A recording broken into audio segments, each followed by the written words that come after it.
Okay, good morning. Good morning, everyone. We are going to get started. Welcome to February 17th, 2021 Executive Committee meeting. We acknowledge that we are on traditional lands on the Treaty 4 territory, a treaty signed with 35 First Nations across southern Saskatchewan and parts of Alberta and Manitoba, and the original lands of the Cree, Saulteaux, Dakota, Nakota, Lakota, and on the homeland of the Métis Nation. To ensure social distancing measures are being met during this time, some members of City Administration are attending the meeting today through video conferencing. I'd like to remind those who are attending through video conferencing the following. Please ensure that your video camera and microphones are turned off. If a member of the committee wishes to speak, please enter your name in the chat window in order to be placed in the speaking queue. When speaking, remember to unmute your microphone and enable your video camera. And all votes will be conducted with a recorded vote.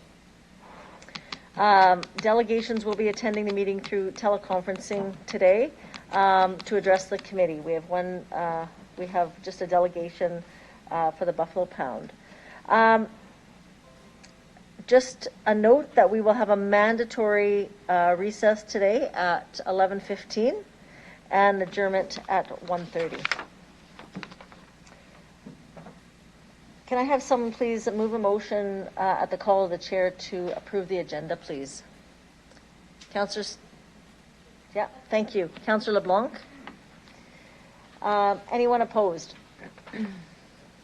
Seeing none, that's carried. Can I have someone please move a motion to approve the meeting minutes from the Executive Committee meeting held on February 3rd, 2021?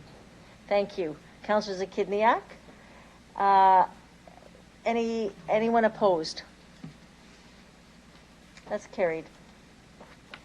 So we are going to just move the items around just a little bit because we will do EX 21-13. EX 21-14, the Buffalo Pound plant renewal financing. And first of all, I just want to ask Mr. Lacey if you could introduce the report.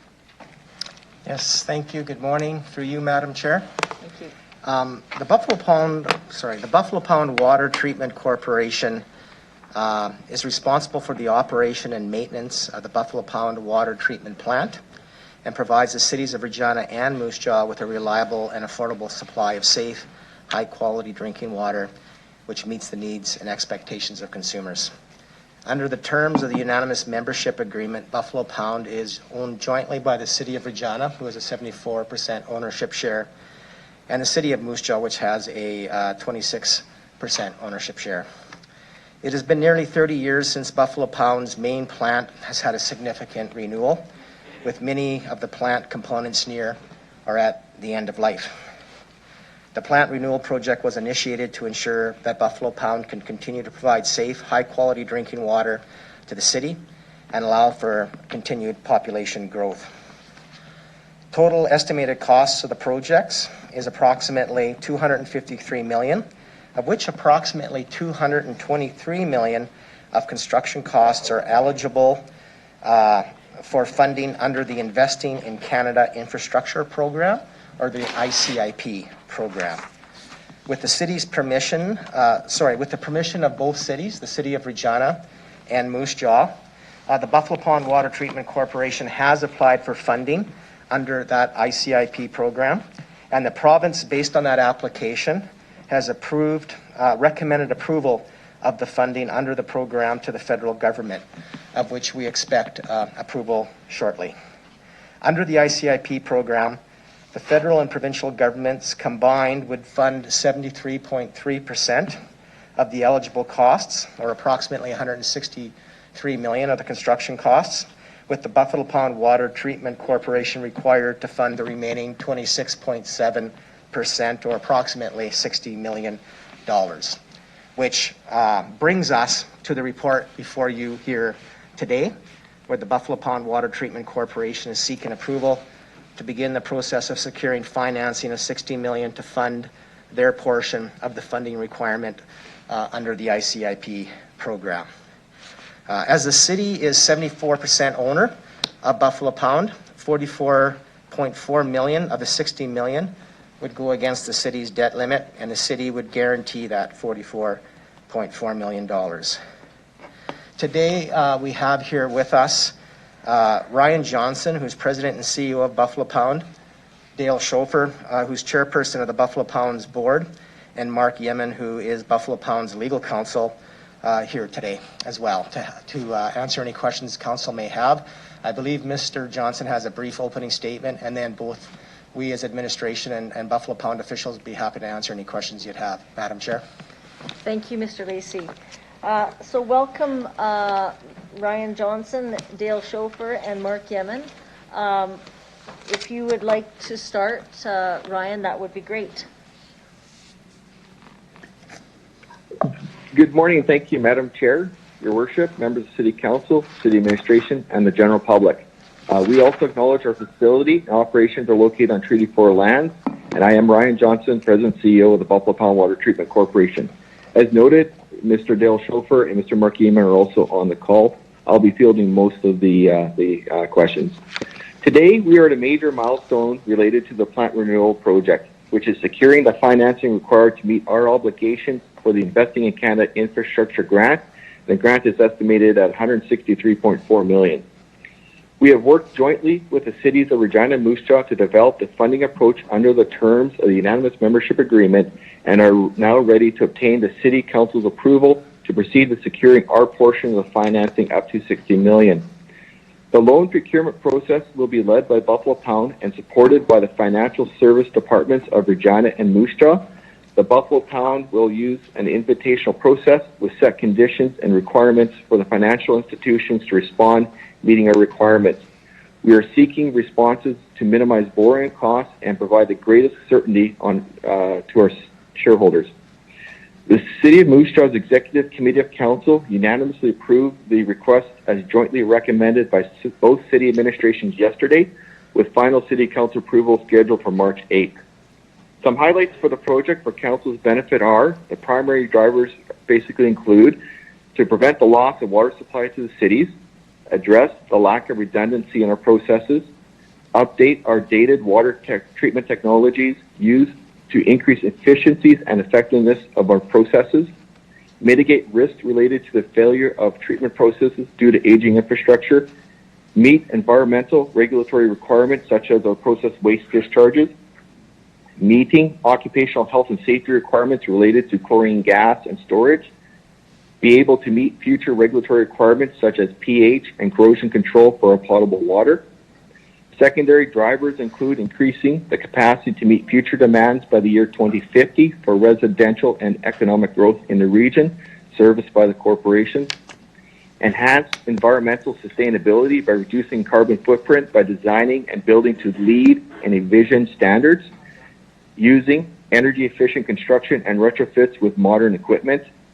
The potential to purchase green power from SaskPower's renewable subscription service to eliminate the purchase of carbon-based electrical energy. The use of on-site renewable energy, which is solar, for the target of 2 to 2.5 megawatts by the year 2025, which is scalable for additional solar, wind, and or geothermal heating in the future. Advantages are historically low interest rates. Significant grant funds are available, which were recommended by the province for the federal government approval. Stability of the capital water rates over the life of the loan, which is 15 to 25 years. The rates, once finalized, will be set and will not change over the term of the loan. These are exciting times for the corporation, and the plant renewal project is now progressed to the point where financing is required in order to continue. I'd like to thank you for your time and be happy to respond to any questions you have. Thank you. Thank you, Mr. Johnson. There may be, can I have someone please move the report? Thank you, Councillor Shaw. Do you want to, I'm going to move the following amendment that due to an administrative error, the 381 million debt around noted under the impact section of this report be corrected to be referenced back to 362.4 million, please. Thank you for that. So we will we'll now consider the report. Does anyone have any questions for Mr. Johnson? Councillor LeBlanc, I think you were first in the queue. Thank you.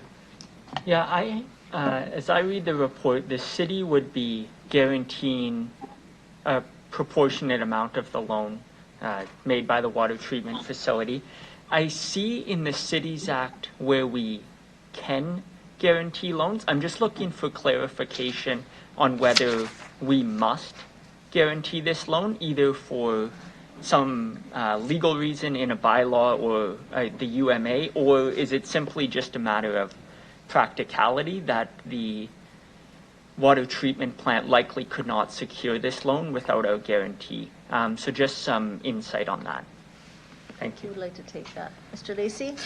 Yes, thank you. Through you, Madam Chair. So thanks for the question. A couple of points in that piece. So regardless, because we're 74% owners, a proportionate share of that debt will show up in our financial statements as debt, regardless of whether we guarantee or not. So the debt, because it is essentially a subsidiary corporation, does show up as our debt in our financial statements.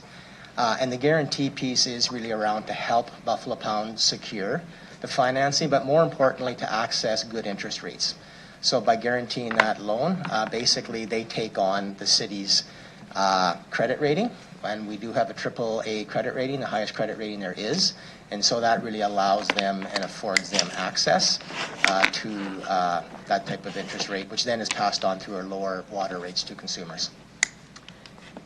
Thank you for that. And maybe just one follow-up clarification through the chair. So am I right in understanding then that whether we guarantee the loan or don't guarantee the loan, it affects the amount of available debt we have left as a city? Is that right?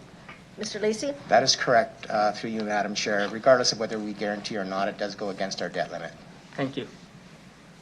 Great. Thank you, Councillor LeBlanc. Okay. Councillor Moore. Okay, I have a few points before I ask my question. So on E, step 5, it talks about 60% design phase and guaranteed maximum price.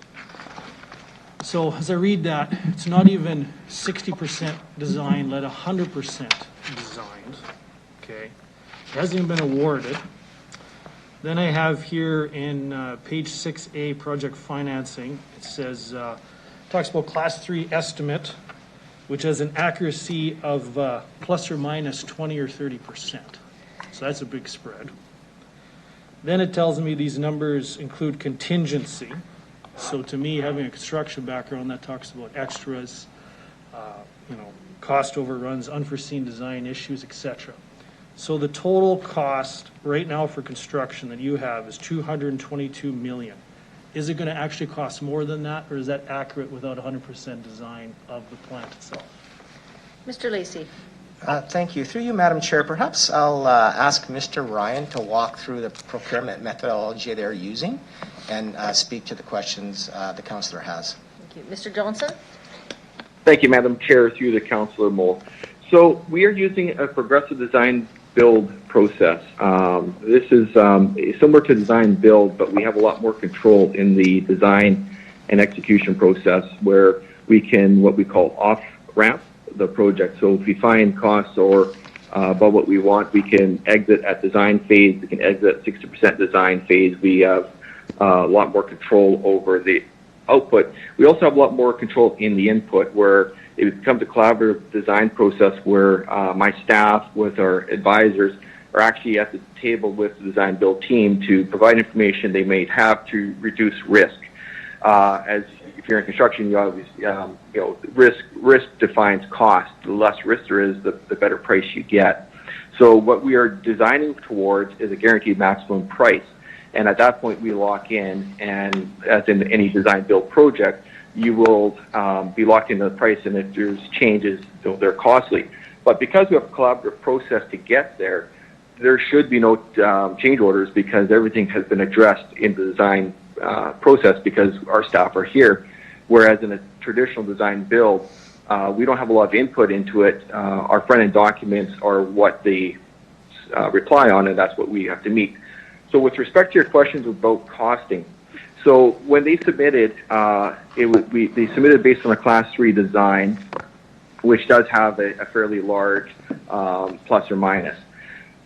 So we have contingency built into their bid price to ensure that we have enough funds that we will not have to basically run out of our cap. So we are capped at $222.8 million, and we will ensure the project comes in at that. So we will not be coming back to City Council for more. If we have to reduce scope, we will. But as of right now, through the design process, we have contingency. We are using a little bit of it. We're not seeing a lot of surprises so far. And once we get to a guaranteed maximum price, which we expect to see at the end of June, if we accept that fee, then at that point we lock in, and we could be below that $222.8 million, but then we would probably maintain the budget just for contingency in case something happens that was unforeseen. But the intent is to run it to we will not go beyond our budget of $222.8 million, and if we have to, we'll cut scope. But yeah, we'll have 100% certainty at the end of June based on what we're seeing today.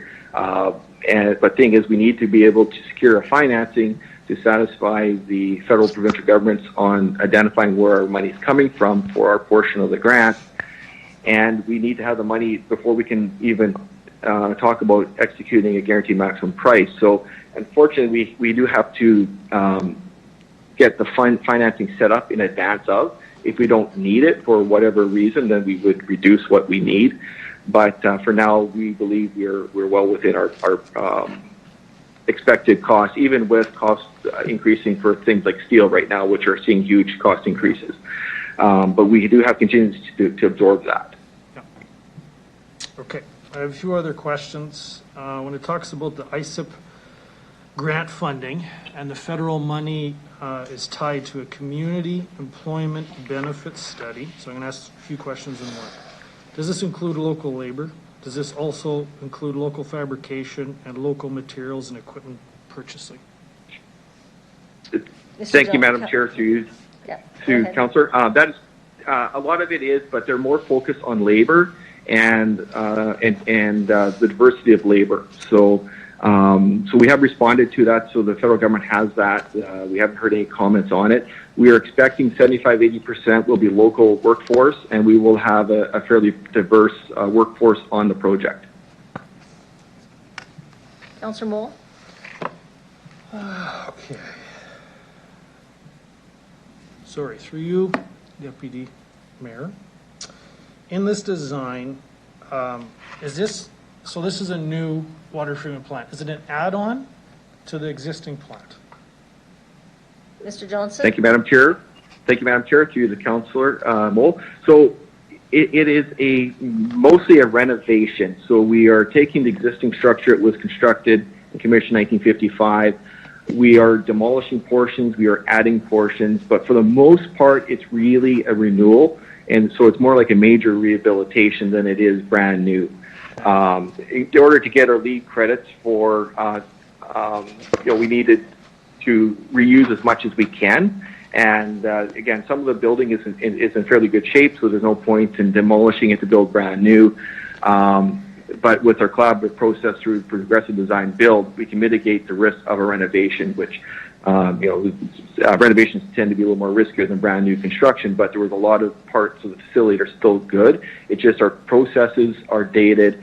We have aging infrastructure, but again, a lot of the skeleton of the building is still fine. My final question, is this new plant going to encompass the Regina and Moose Jaw growth plans for the many years to come? Mr. Johnson? Well, thank you, Madam Chair, to Councillor Moule. That is correct. We are looking at the year 2050, so all the work we're doing will allow the plant to meet the anticipated growth in the region, Regina and Moose Jaw, and the economic corridor between the two cities to the year 2050, so both residential, commercial, and industrial. Excellent. Thank you very much, Mr. Johnson. Thank you, Councillor Moule. Councillor Zakidniak? Thank you.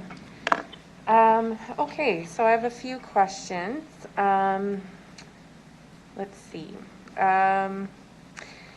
My first one is, some of them you potentially have already answered. So through the chair, I'm wondering, I've heard that this renewal is supposed to meet the city's needs till 2050. How long is the structure of the plant? Do we know how long it will be structurally sound for with the renewal? Mr. Johnson? Thank you, Madam Chair, through the councillor. The renewal has to be for the 25-year life, but a lot of our assets here will be good for 100 years. Some of the concrete used for, say, the clarifiers, with renovation, would be good for 100 years. There are elements that will last far beyond 2050, but the reality is we will have to do another renewal in 25 to 30 years' time, just as we're doing now. So it'll be, as long as we continue doing a preventative maintenance and renewals every 25 to 30 years, the plant should be good indefinitely. But the technologies will continue to change, and the next renewal, they'll be using technologies we're not using today because they don't exist yet, or they're still leading edge, not mature yet. And as a water treatment plant, we don't want to be cutting edge by any means. We want to make sure we're using sound processes. But with that said, the intent is it will easily meet 2050 with another renewal, and it will continue expanding the life every 25, 30 years. And unless our source water changes, the plant should be here indefinitely. Great. Thank you. That brings me to my next question. Is Buffalo Pound seen as a stable long-term source of water for our city? Do we have a sense of, is that indefinite? Is there any concern for that as a viable water source for us in the future that you folks have identified through the chair? Mr. Johnson? Thank you, Madam Chair, the councillor. We do not anticipate there being any issues with that, and I'll give you some background to that. So the Water Security Agency has to supply water or manages the water in the province. Lake Diefenbaker supplies about, I think it's over 80% or more of the water goes to the north to Saskatoon, and we only take about 3 to 5% of the water through the channel to Buffalo Pound Lake. So the Water Security Agency has a lot of control of how much water we get. So if we need more water, there's a lot more water that is available to us, but we have not needed. The Buffalo Pound Lake itself is nutrient rich. It has a lot of treatment issues that we'd rather not deal with, but we're not going to get significantly better water from Diefenbaker that would be affordable. So I would not foresee in my lifetime that we would change sources of water. The province is telling us that it's secured in their 25-year master plan. There's no concerns with Buffalo Pound Lake as being a supply of water.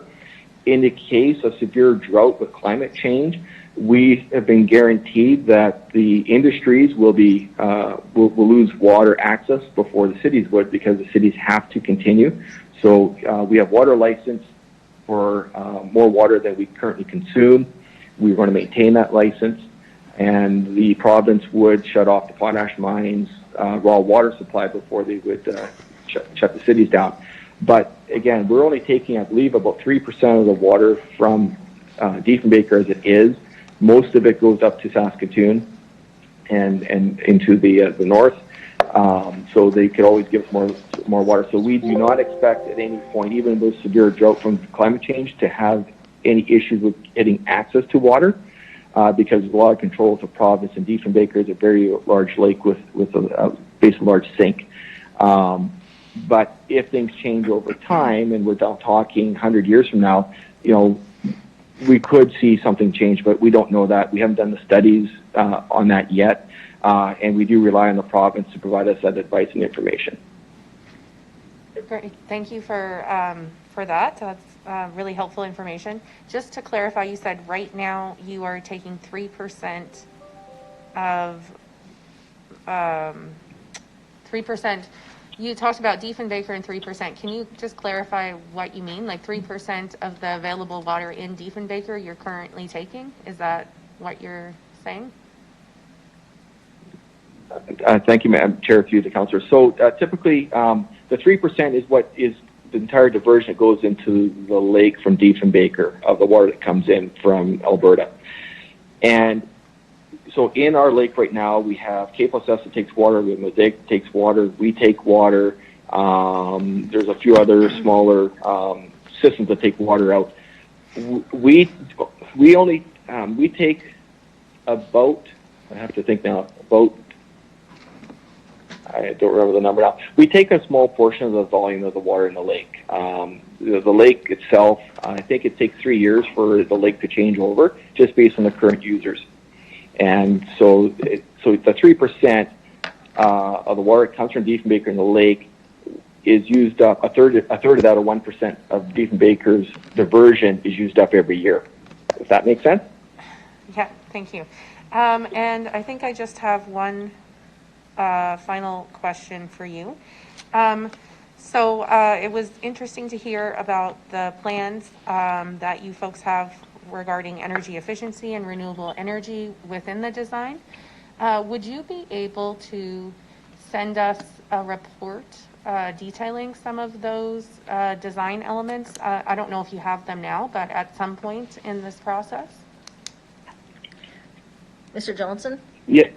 Thank you, Madam Chair. Through the councillor. Yes, we can send you our feasibility study. We haven't finalized it, but our environmental strategy is nearly complete. That will have those elements. We could provide those to the City of Regina and to your environment group, and it'll be good information for you. And the project itself, we could get stuff from the design team, but that probably won't be ready for another several months. Sure. Thank you very much. Whenever it's ready, no huge rush on that. I just think that would be very great for our information and in terms of promoting what's happening in this project. I think it would be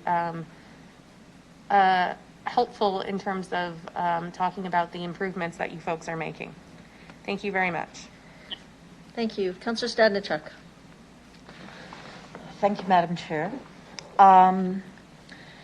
So in the report, it states that there's an expectation that the federal funding will be available before March 31st of this year. Do we have any sense of when the funding approval will happen? And if it's related to the federal budget, or it's going to be, it's unrelated whether or not it could happen before the federal budget is passed? Mr. Lacey? You, Madam Chair. Sorry, through you, Madam Chair. Buffalo Pound has been the one dealing with the Fed, so perhaps I'll refer that question to Mr. Johnson. Thank you. Mr. Johnson? Thank you, Madam Chair. Through the councillor. So with the ICIP grant, we're expecting an announcement before the end of March, based on our latest conversation with the federal government and provincial government who handling the file. It is independent on the federal budget. This money's already been approved when the program was created in 2019, I believe it was. So the money is there. Even with an election, it has no impact on this. The federal government's still doing their due diligence, but they were looking for a new document, which they will have immediately, and having City Council's approval will definitely help that discussion to get everything finalized. But we do expect to have the final approval by the federal government by March 31st, and it is independent of whether there's an election or their own budget. Okay, thank you for that. And another question, and I think you've sort of answered this through the other councillors' questions, and that is regarding, like on page 6 of the Appendix A, there's the reference to the climate lens and community employment benefit studies that were requested to be, that the federal government requested to be done. So I'm assuming that some of the information that you provided to Councillor Moll and to Councillor Zakitniak come out of that climate lens and community employment benefit study? Or is there more information that you could provide through the chair? Mr. Johnson? Thank you, Madam Chair. Through the councillor. That is some of the source information. We also have feasibility studies that we've been doing ourselves. But an important point to note on Climate Lens, which is a document that's being submitted today to the federal government, it is interesting to note that with the addition of 2 to 2.5 megawatts of solar using SAS Power's subscription service, we will have a larger plant that's about 20% larger than it is today, and we will have a smaller carbon footprint than we currently do in the year 2050, which will be a much larger production capacity, or we'll be producing more water. So with a larger facility producing more water, our carbon footprint will actually be smaller than it is today.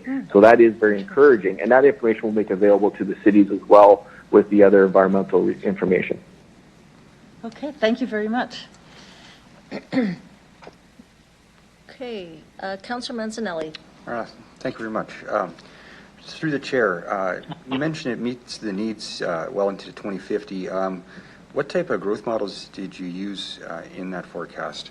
And does it consider the want and planning for investment in manufacturing and processing in our region? Mr. Johnson? Thank you, Madam Chair, through the councillor. So we used the City of Regina's OCP. We also used City of Regina's Water Master Plan. We looked at City of Moose Jaw's Master Plan. We talked to the province in their economic development to determine what was reasonable, what we thought would happen. So we took all this information, put it together. We looked at trending data, and we basically put all the information together to determine what was a high growth, a low growth, and an average growth. And we basically went with the average growth, but we also did some rounding to ensure that we do have capacity if needed. So we feel very comfortable that we should be able to meet the future demands for over the next 25 years. Okay, thank you for that. I remember with the investment in the electrical upgrade a few years ago, the intent then was to replace this facility.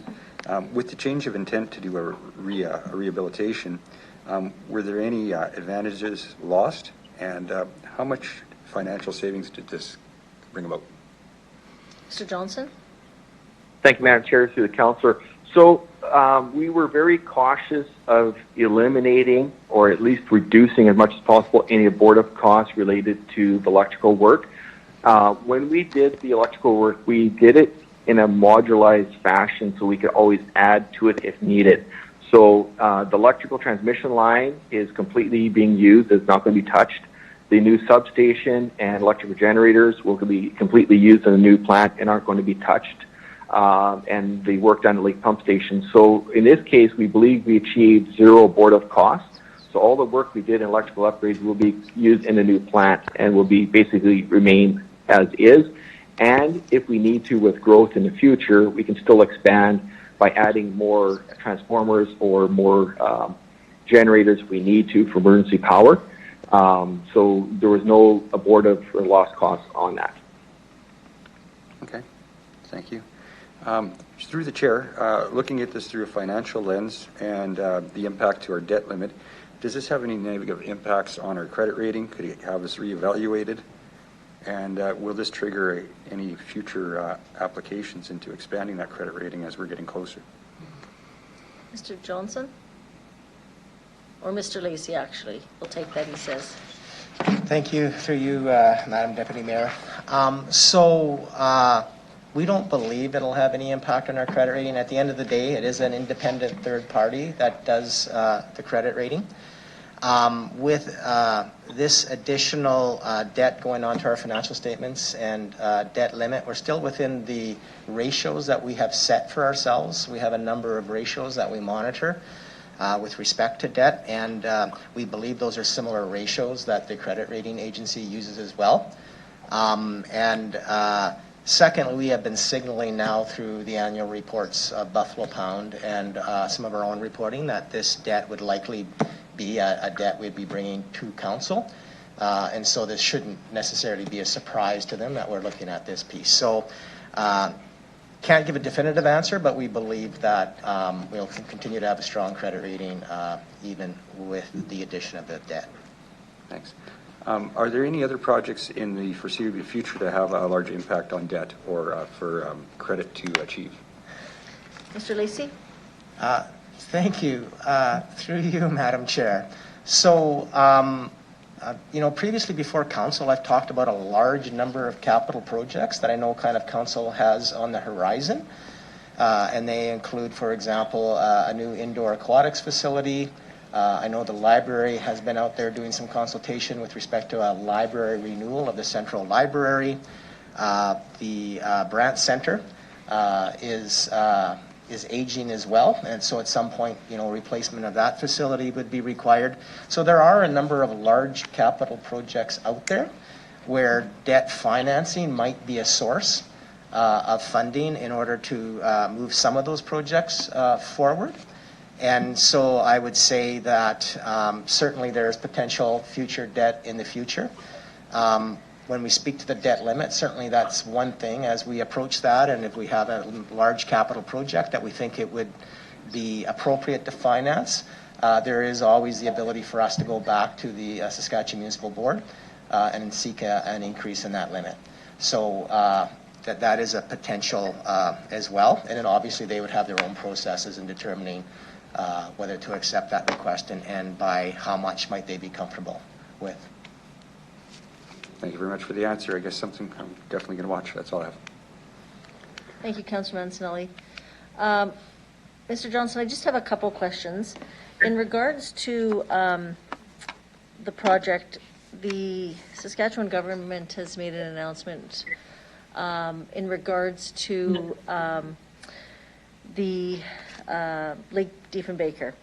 And they in July here, they introduced a $4 billion irrigation project at Lake Diefenbaker, and it's going to be phased in a period of 10 years. And I think the first phase is going to be about $500 million.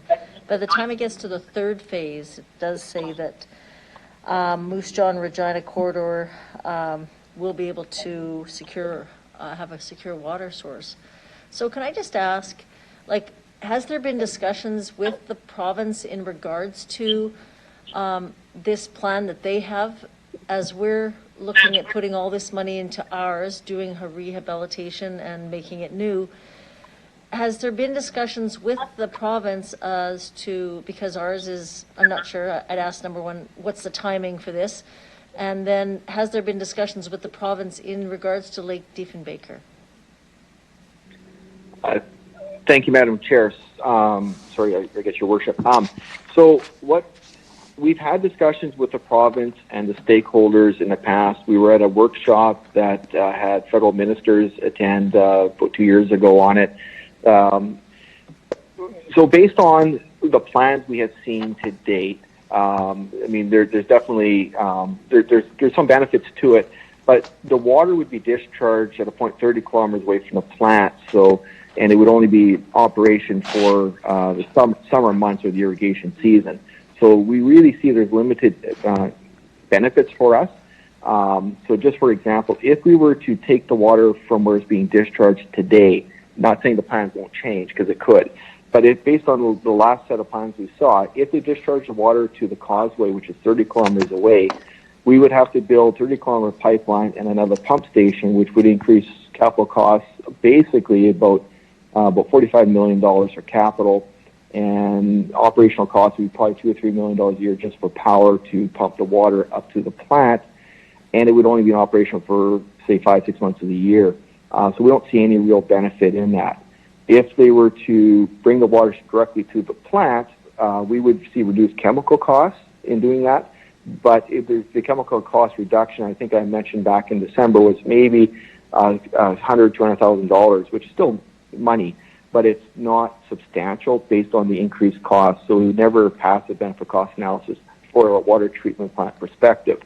So that's what we know today. But we are trying to be an engaged stakeholder with the province on this, and we will be getting more and more information as it comes along. But so the final phase 3 will look a lot different than it does today. I'm certain of that, but I'm not sure if I'm really going to see the benefit from the water treatment plant perspective. I'm not speaking on social economic development and what have you. I'm just talking purely from a water treatment plant perspective. We're not going to likely see a lot of benefit from it, but there are many other benefits that the communities would see by seeing the project proceed. But we will be an interested stakeholder in this process. We do talk to Saskatchewan Water Security Agency on a regular basis, so we'll try to be an observer or even a contributor if need be. So again, this is important for the province. We understand that, We're just not seeing the benefit directly for the plant itself based on what we're seeing today. Okay, thank you for that. What is the time frame for this build for us? And again, looking at what the work we're doing, and if the work that the province is doing at Lake Diefenbaker, they said it's a 10-year, who knows, could be longer, but 10 years. What is this time frame for this, for ours?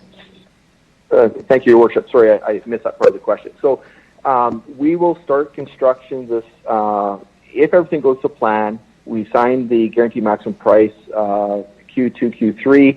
We could see mobilization in Q4 and construction start in Q4 or Q1 of 2022. We'll be completed by 2025. So we will be up and running with the new renewed facility for probably 5 years before the province gets to their point.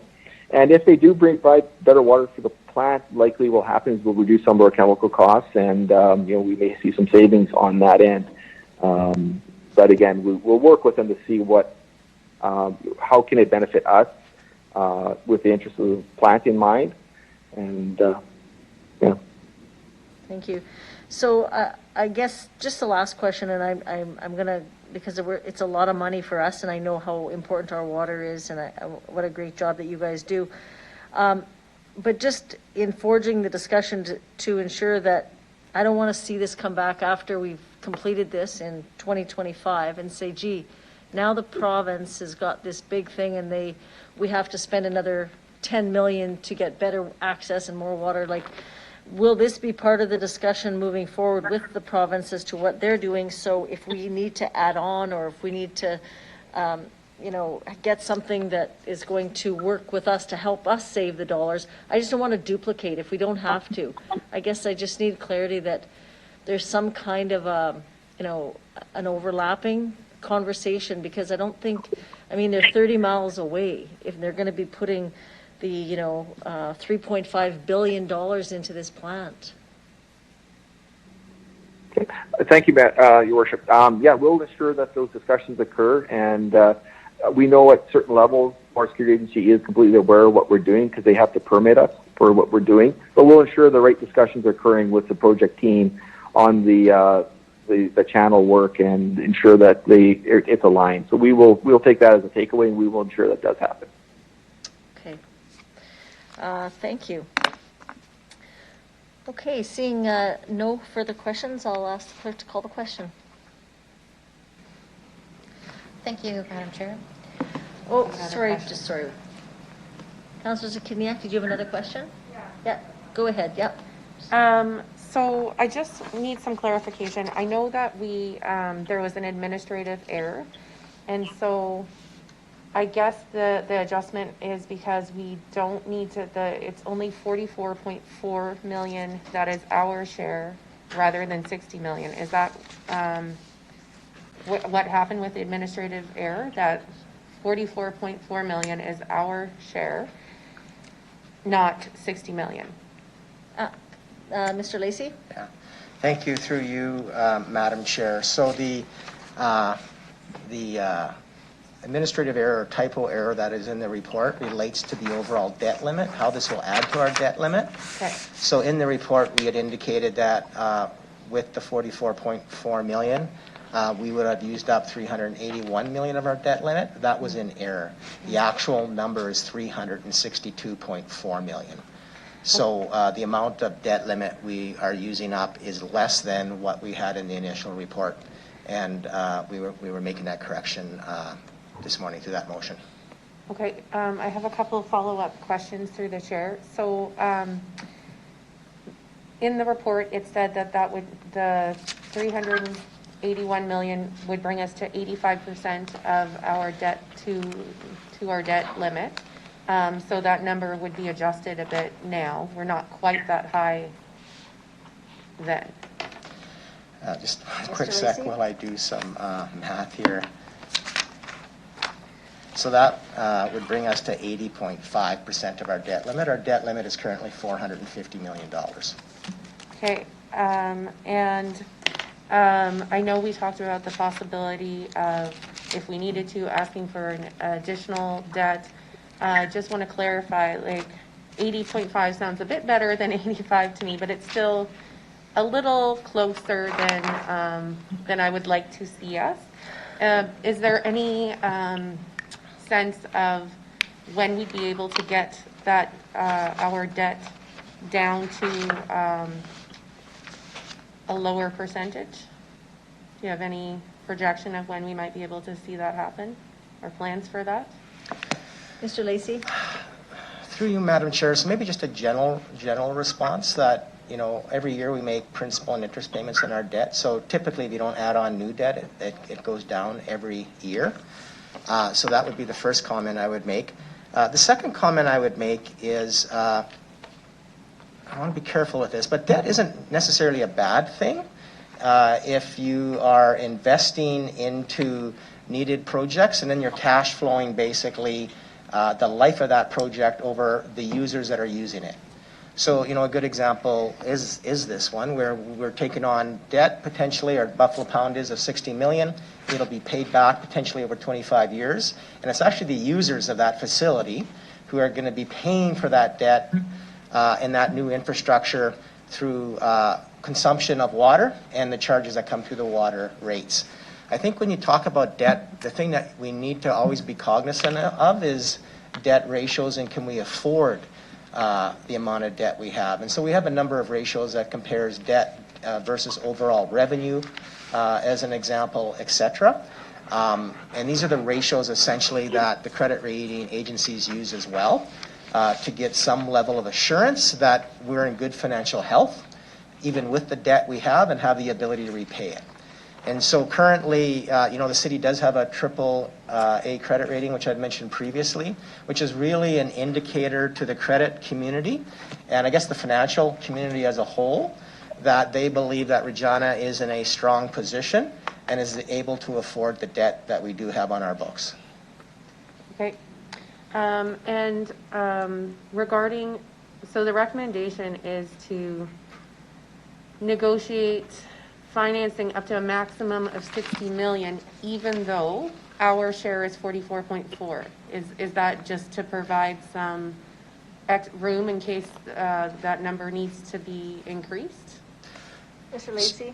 Thank you. So through you, Madam Chair, there's two things at play. So first off, the unanimous membership agreement requires both cities to approve the overall debt, whatever that might be, that Buffalo Pound's taking on. So overall, they are taking on $60 million, even though it will be prorated on each city's books based on their ownership share. Each city still has to approve the $60 million under that agreement. So the $60 million that you're approving is what they're asking to take on as an organization, and then the $44.4 million is our share of it when it gets consolidated into our financial statements and applied to our debt limit. Okay, thank you. I just have one final question. First of all, I do want to note, I don't think this has been mentioned yet, and I think it's important, that it does state in the report that there will not be an increase to the city water rate as a result of these additional expenses. So I think that's really important for our residents to know, and maybe it's been mentioned and I missed it. But my last point is just, this is moving on to a bit of a different point here. So the city doesn't currently have any representation on the Buffalo Pound Plant Board, which is the only municipal corporation board where this is the case. This is my understanding. Someone can correct me if I'm wrong. At the last executive committee meeting, administration was asked to provide a report on how other municipalities structure the governance of their municipal corporations. When will that come forward, that report? Thank you. Through you, Madam Chair. So one of the takeaways coming out of the Executive Committee was us to go out and do a comparison or look at some other jurisdictions and how their governance structures were structured with respect to the municipal corporations. So we're currently doing that work. And right now we are targeting to come back, I believe, I think it's the first council meeting in March is what our current target is, to bring that information back to council. Okay, and in that report, Will it also, just to clarify, it will ensure, it will include examples of how other municipalities are involved in the governance of their water treatment plants? That will be part of the report? Through you, Madam Chair, the jurisdictional work that we're doing, I would say, is a little bit more broader. It's just talking about municipal corporations in general. So where a city has kind of a subsidiary through a municipal corporation, how that governance structure is structured, particularly with respect to elected officials and how that appointment process works. I would say I think this would be a good conversation with respect to when that report comes back. Okay. You might recall at Exec Committee I talked about when you have municipal corporations, I think there's a range of municipal corporations. And I would say Buffalo Pound, of our three municipal corporations, Buffalo Pound Water Treatment Corporation plants on one end with respect to the technical expertise and the operation of that facility versus maybe our other municipal corporations that would be on the other end that provide different services on behalf of the city. And I think that probably that would be more appropriate to have the discussion when we bring the report back. That sounds fine. I'm happy to do that. Thank you. Thank you. Okay, seeing no further questions? Oh, sorry. I don't see the chat. Is there anyone in the chat that has, I don't see the chat. Okay. Okay. I'll ask the clerk to call the question then. Thank you. Through you, Madam Chair, I will call upon Councillor Shaw. Sorry, yes. Councillor Zakidniak. In favor. Councillor Mancinelli. In favor. Councillor Mole. In favor. Councillor Stadnichuk. In favor.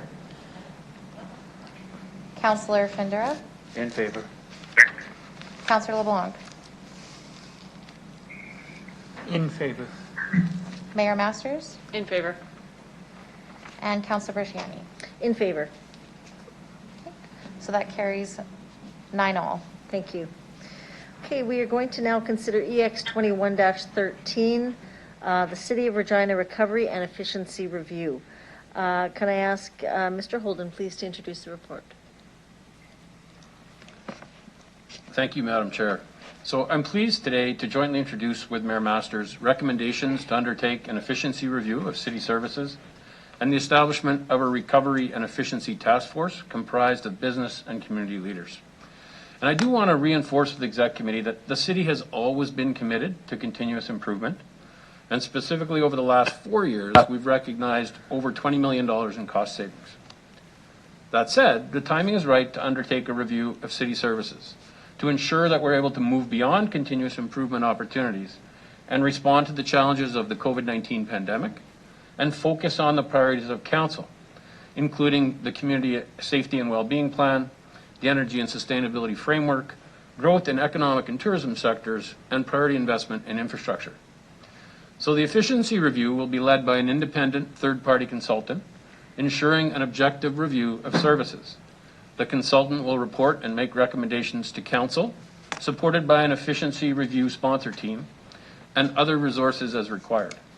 Council will select the 6 to 8 services to be reviewed in Phase 1, and the report outlines the criteria that can be used by the consultant and the administration when recommending the service areas for review to council. And I think it's important that the consultant may bring some new criteria when they put their proposal forward in terms of additional criteria to select those 6 to 8 services. So upon approval by council, requests for proposals will be issued to accept proposals from consultants and commence the work on the review. And it's expected that the final report for Phase 1 of the review will be presented to council by the end of 2021. Concurrent to the consultant undertaking the efficiency review, a recovery and efficiency task force will be created under leadership of the mayor, co-chaired by a member of council and a business or community leader. The administration through the city manager will support this committee to ensure it has the resources needed to achieve a Made in Regina recovery plan that meets the needs of the community and provides advice to council to help guide recovery efforts and foster growth, both economic, social, and tourism in our community. And recovery is going to be a collective community effort to support commerce, trade, jobs, and quality of life in Regina. So these are exciting times, and the efficiency review is another example of how the city is committed to ensure Regina's taxpayers are receiving value for the municipal portion of their property taxes. So with that, I'd just ask if Mayor Masters has any additional comments, and then be happy to answer any questions you may have. Mayor Masters, yeah, do you want to, I'll ask you to move the report as well. I will make a motion to move the report. To be honest, I've never moved anything before. How's that? That's my first one. Well, there you go. And it's yours. There you go. Perfect. Go ahead.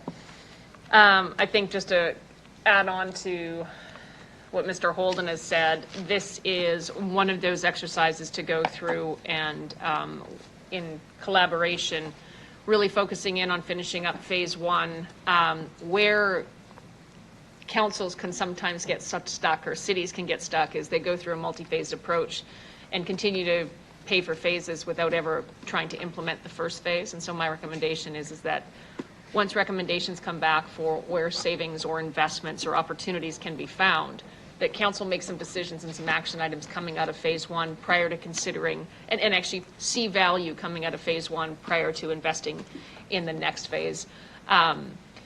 The recovery and efficiency task force that we're looking at is really a chance to engage with folks. Both, I see efficiency as part of recovery.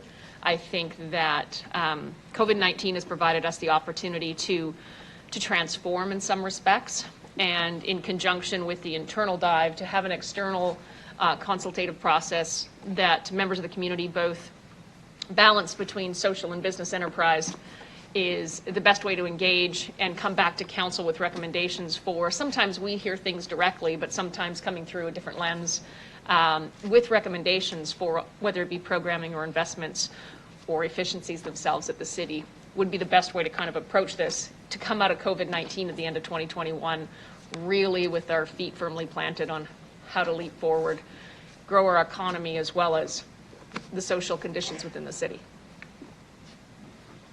Thank you, Mayor Masters. Okay, Councillor Stadnichuk. Thank you, Deputy Mayor. I have, through you, I would like to have, I have a couple of questions about the efficiencies of 20 million that were achieved last year, I believe it was. So I just want to get a sense of, you know, I think this was an actual savings in actual dollars of savings in the budget. So what kind of efficiencies were achieved? In what areas were there, and were there any loss of staff positions during that review? Mr. Holden. So through you, Madam Chair, the savings have actually been realized over the past 4 years. So it's been a part of our annual budgeting process. They come from a variety of sources. I don't have the list in front of me today, but for example, we did a review of our out-of-scope management, and that resulted in a savings of $3 million annually. And that's money that we're now investing in a recreation capital program. And I think that's the opportunity that the efficiency review provides. We find some efficiency, we reduce our costs, and then we're able to strategically reinvest those dollars in opportunities that come along. For the most part, each and every year that we have gone through our budgeting process, we try and maintain our service levels.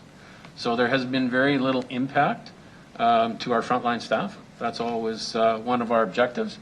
Having said that, if we find that we have, excess capacity, we find a new way of delivering a service, and we can make some reductions, then we make those.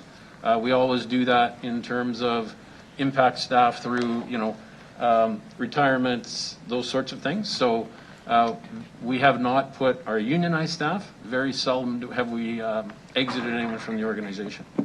When we come forward with our 2021 proposed budget, we'll include some commentary in terms of, the efficiencies and the savings that we've captured over the last number of years. Okay, thank you. A follow-up question through you, Madam Chair. when, with those efficiencies that were found, you did not use a consultant for that. This was something that was work that was done internally by city staff to find efficiencies. So through Mr. you, Madam Golden? Chair, yes, we've used our internal resources. Through our strategy and performance department, we have created a service review methodology that we've utilized ourselves. And we haven't been able to really focus as much attention on that as we would like.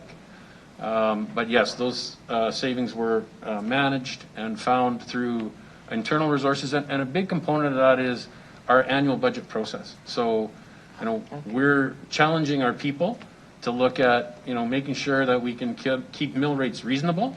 And we're asking people to look at how they do their business, what opportunities there are for expense savings. So I think, again, the efficiency review is an opportunity for us to have an external party do the review and also create some methodology so that as we move forward, we can confirm the work that we have been doing, but, maybe take it to the next level in terms of the opportunity for, efficiency. And it's tied to what we've learned through COVID-19, and it's also tied to innovation and technology and some of the opportunities we can leverage through those discussions and opportunities.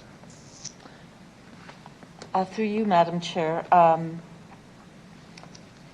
I am aware, it seems to me that the City of Edmonton has been involved in doing an internal efficiency review since 2016, and I think that it's all internal staff that is doing that review. So I am wondering about the use of an external consultant, that it would cost $250,000 to use a consultant. Would there be ability for staff to do this review without the use of a consultant? Mr. Holden? So through you, Madam Chair, I think the challenge in using our internal staff resources is just the extent of the number of service areas we could review. So I think with the resources we have, we've always looked and said, if we can look at 2 to 3 areas a year, that would be ideal for us. And our reality is that we have shifting priorities. So it makes it very difficult for the administration to dedicate the amount of resources and the time that it would take to do that internally, and to look at, as broad as 6 to 8 service levels in a very intensive fashion. The last time that a review was done at the city formally through a consultant was in 2004. And that was a core services review, which looked at all of our services, which to me, those kind of reviews are a mile wide and a foot deep, and you don't get the depth of analysis and recommendation that you need. So, my perspective on this is I think it's great to do the first phase with a consultant. And then I think to Mayor Master's comments, what is the outcome? What are we able to realize and achieve? And at that point, does the administration then take over utilizing some methodology and a consultant is used just to provide some validation of the work the administration is doing? The public definitely value when there is an external review, an external objective lens on the review process. The comments when it's done internally as well, the city's reviewing itself. And it maybe isn't as critical as it need to be. The recommendations maybe don't go as far as, the administration may present to council. Okay, thank you very much. Thank you, Councillor Stadchuk. Mayor Masters, did you want to respond to that? Yes, thank you. I saw you raised, so I just Thank checking you. in. Again, to hop onto some of what Mr. Holden has said, I'll use the city of Calgary as an example, who does use an external review continuously, in fact. So the benefit is always the test against external bodies. And if I were to ask, and Ms. Hartlick isn't here today, if I were to ask the number of times that we engage a consultant internally through administration, it's not insignificant. The city of Calgary has realized 16% savings. We've realized 4. In addition, we do not have an internal audit department, and that precedes executive sitting before you right now. That was done away with a number of years ago. But an internal audit department's job is to test our internal use of current policies are being followed by other departments. So there's an example of where to ask them in advance of perhaps establishing an internal audit department to go in and internally audit themselves seems a little counterproductive. And I know Mr. Lacey has an eye towards that. Again, the abolishment of internal audit department precedes everybody before you. But the opportunity for savings, according to, and I did have a chance to talk to multiple municipalities in terms of realized values, it's multiples of the 250,000. It's multiples of what you invest in it will be what you save in it. And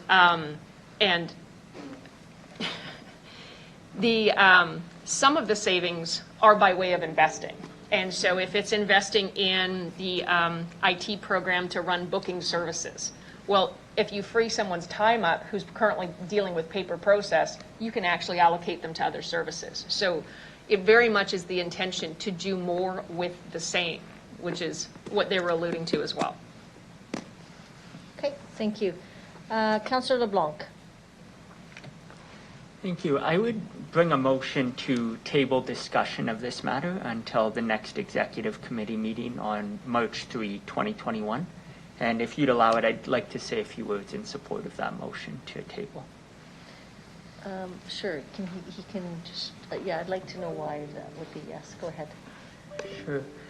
So I hadn't seen a copy of this document until yesterday afternoon. I received one in email. It wasn't part of the agenda packet that I received earlier, so I feel I haven't had enough time to review. The second related comment that I'd make is we're missing 2 of our experienced members of Executive Committee, and as I understand it, they had both indicated they would miss this meeting at least before I received a copy of the report, so it's not obvious to me they knew this issue would be discussed at this meeting prior to making plans to miss it, and so I think it's worthwhile giving people enough advance notice such that those who would wish to attend can attend and give us time to consider it. I think it's clearly an important issue and we need time to consider it fully before having this fulsome discussion. Okay. So, Councillor Blanc, thank you for that. Now, I do have one other speaker before you wanted, then you can go back and table it. Would that be okay, just to let, or do you just want to, like, it's totally up to you, you have that choice? It's like a delegate, is that right? No, it's it's Councillor Zakimiak. Like, we can vote on this? No, once it's done, it goes, there's no more conversation. So once he's brought it forward, he's going to table it, there's no more discussion. We don't discuss it, we just vote and it's done. But if the vote fails, like, so if the vote, if we table it, then I can wait to discuss the things I have to discuss, and then if it fails, then I would be able to talk about. If the vote fails, that's right. So I think in the interest of time, I'm fine with just building on that and then commenting. Okay. Depending on the results of the vote. Okay, sounds great. Then I will ask the clerk to call. Oh, point of order, Councillor? Okay, go ahead. Yeah, thank you, Madam Chair. So if this table for the next executive, that doesn't interfere too much with the process or the progress of what you wanted to achieve, is that going to slow things down? Is going to, that's my question, is it going to slow things down? Is it going to complicate things? I know that the senior members, you might say, read the report. They could have put in some of their comments to carry this. I mean, so my question is that going to interfere? Is that going to slow things down, complicate a few things, to leave it for the next executive is? 2 weeks. In 2 weeks. In 2 weeks. Mr. Holden? So through you, Madam Chair, I mean, it slows it down, but I'm not sure that it slows it down substantially in terms of impacting our ability to get out and issue an RFP and make a selection of a consultant. So, you know, the fact that we meet every second week for exec and every second week for council, you know, the delay is something that if council feels they need the extra time to deliberate and discuss, it's not going to have a significant impact on the schedule in terms of time frame. Okay, so follow up, Madam Chair, is then you bring in a report back at the Q4 of 2021, at the end of, is that going to change things, or that just going to stay the same? Are we able to bring that report at the same date that is scheduled for now, or you have to change that? So through you, Madam Chair, it would be our intention when we put out the RFP that the expectation is that the consultant will deliver by the end of Q4 of 2021. So that will not change. Okay. Thank you. Okay, so we're going to call, I see Councillor Zakidniak. You just take your, yeah, good. Okay, call the question. Through you, Madam Chair, I will start with Councillor LeBlanc. This is to table to the next executive. This is for the table to next executive, yes. I am in favor. Councillor Shaw, Opposed. Councillor Zakidniak, In favor. Councillor Mancinelli, Opposed. Councillor Mole, Opposed. Mayor Masters, Opposed. Councillor Stadnichuk, In favor. Councillor Findura, Opposed. and Councillor Berchiani. Opposed. Okay, so the motion to table has been lost. Okay, so we carry on the conversation. Councillor Zakidniak, you go. Okay. Am I on? Okay. So just to follow up on some of the previous line of questioning, so if I can summarize, my understanding is this is meant to be a more like transformative, if that's the right word, review than just the regular internal review. That it will, with the outside consultant, it will allow us to really like think outside the box in a bigger way, to have suggestions that might help us really evolve in a bigger way as an organization. Is that accurate through the chair? Mayor Masters, did you want to respond?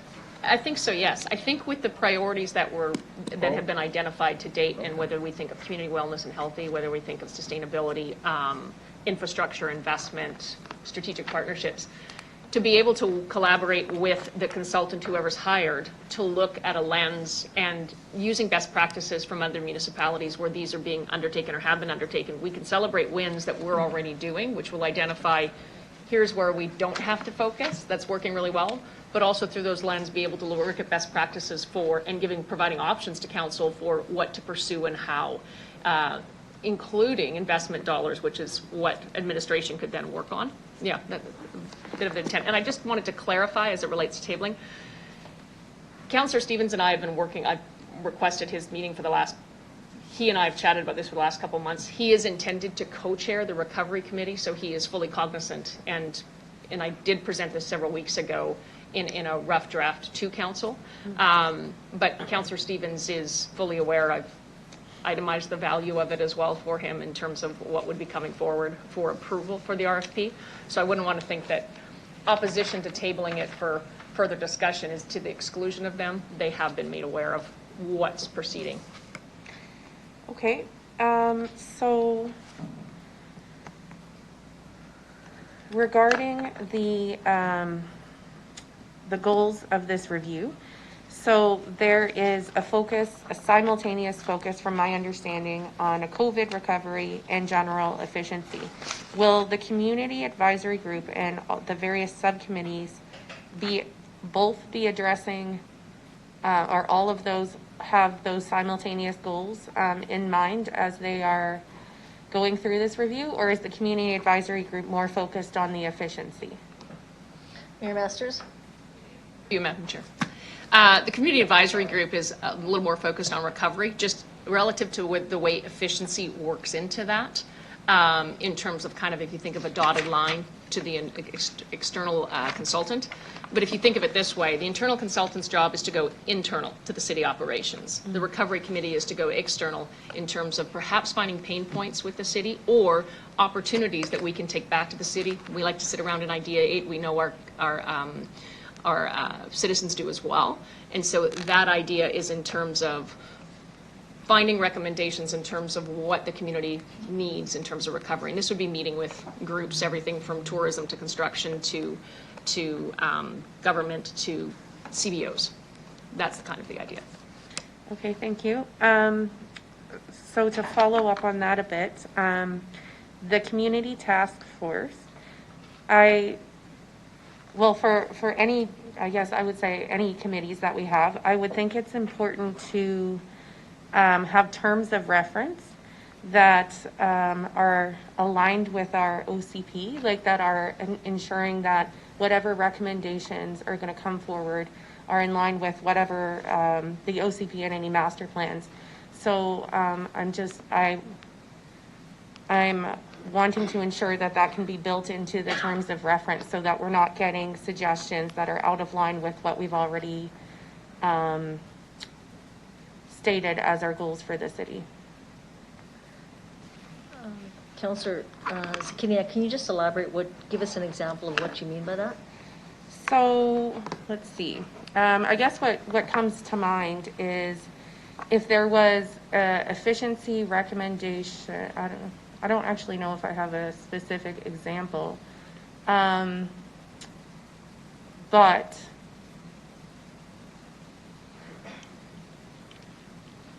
I guess what comes to mind is like we have stated that our goal is a renewable Regina, and if in the efficiency review, like the Third-party review comes back. the recovery had something that was not in line with that goal, then that would be counterproductive. Agreed. So I guess I'm not being clear, but I don't have a better example at this time. Okay. Mr. Holden? So through you, Madam Chair, so to Councillor Hidniak's comment, it is absolutely important that the work of both the efficiency consultant and our community task force, that they are aligned and they're supportive of our higher level OCP and our other master plans and guiding documents. So that's where the administration, through myself, a project manager, and what other resources we need administratively support that. And I think a good example, at the end of the day, council is going to, with the consultant and advice from administration, select those 6 to 8 service areas. So I'm just going to suggest that one of those might be financial services.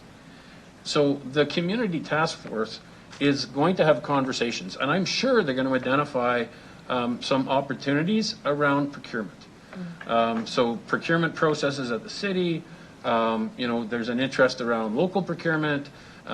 There's an interest around the Indigenous communities' involvement in our procurement activities. So if those are conversations that the task force are having, there'll be an opportunity to feed those across to the efficiency review consultant, and those things will get considered.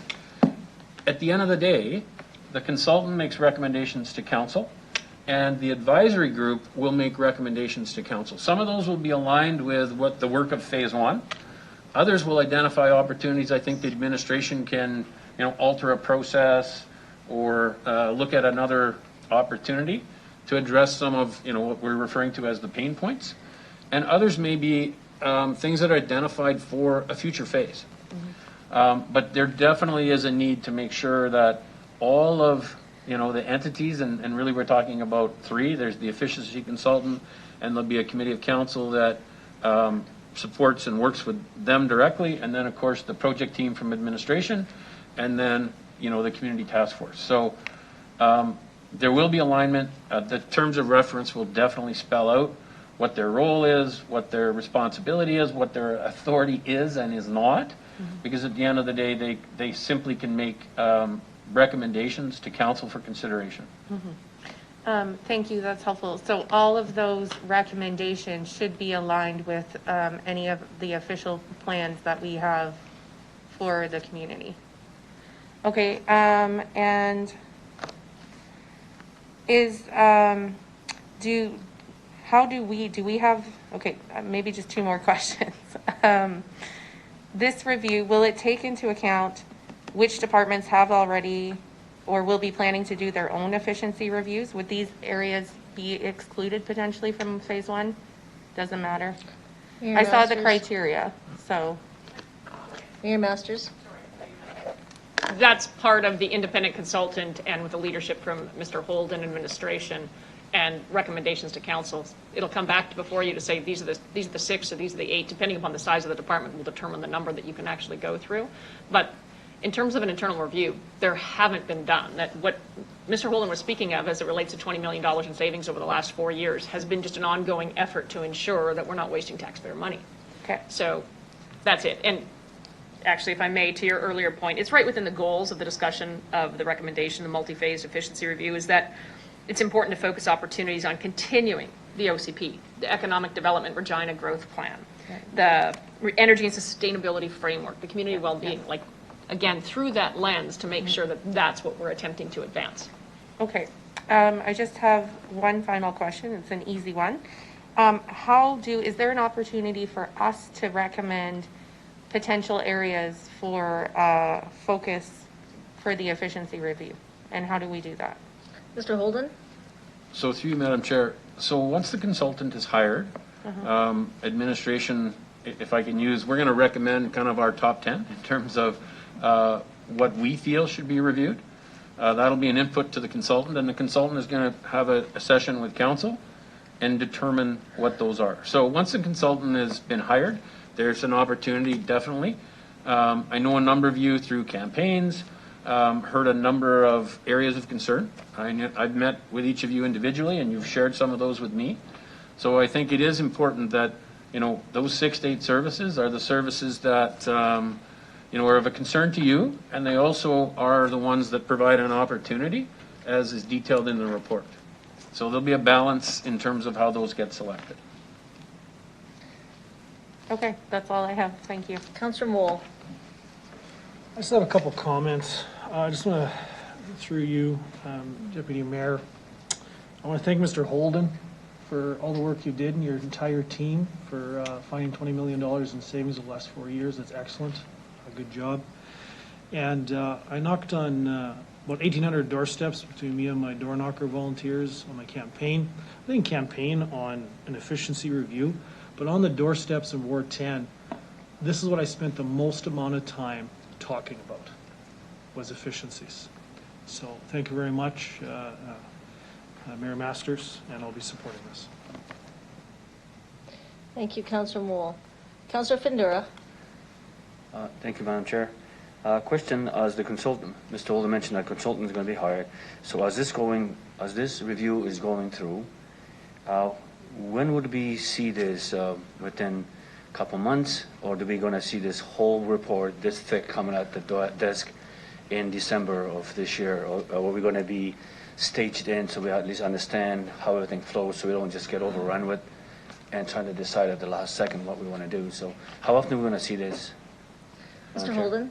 So through you, Madam Chair, no, once the consultant is hired, the consultant will have a responsibility to report on an ongoing basis to council.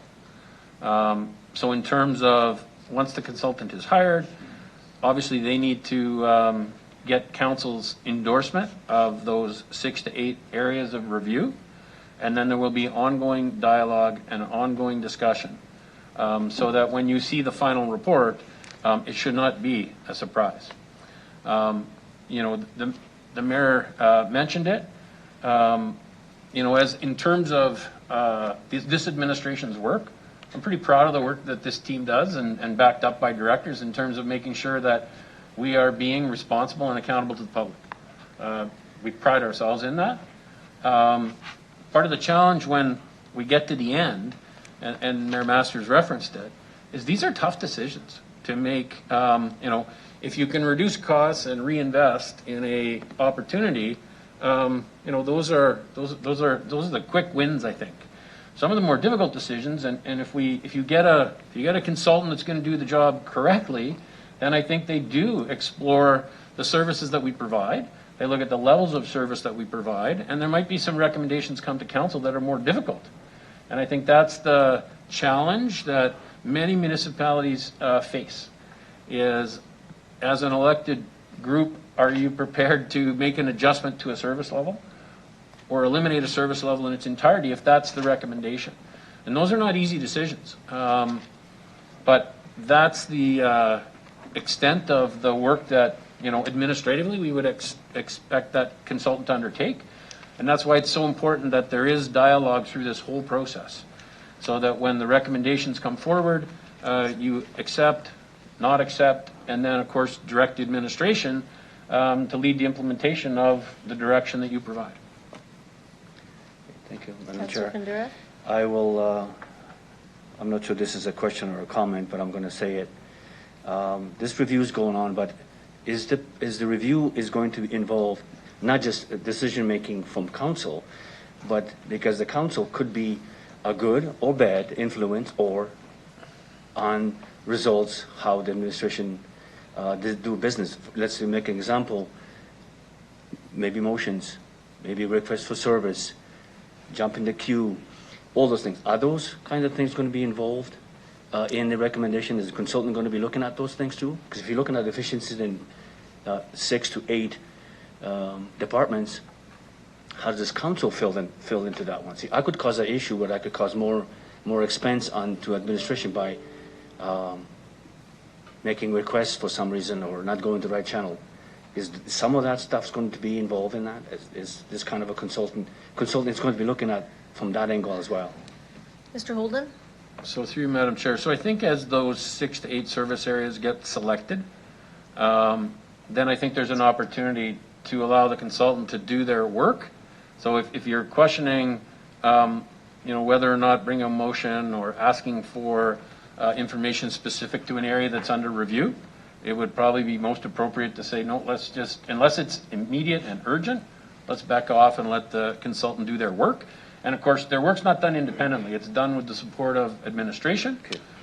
It'll be a very collaborative process so that, things aren't offside with the work that we're doing, the work that the consultant is doing. But our primary role is to make sure the consultant is given the information that they need so that they can do the review and then ultimately make recommendations to council. But I think once we've set on that path of 6 to 8, then there is an opportunity for administration and council to maybe just step back a bit and let the consultant proceed with their work.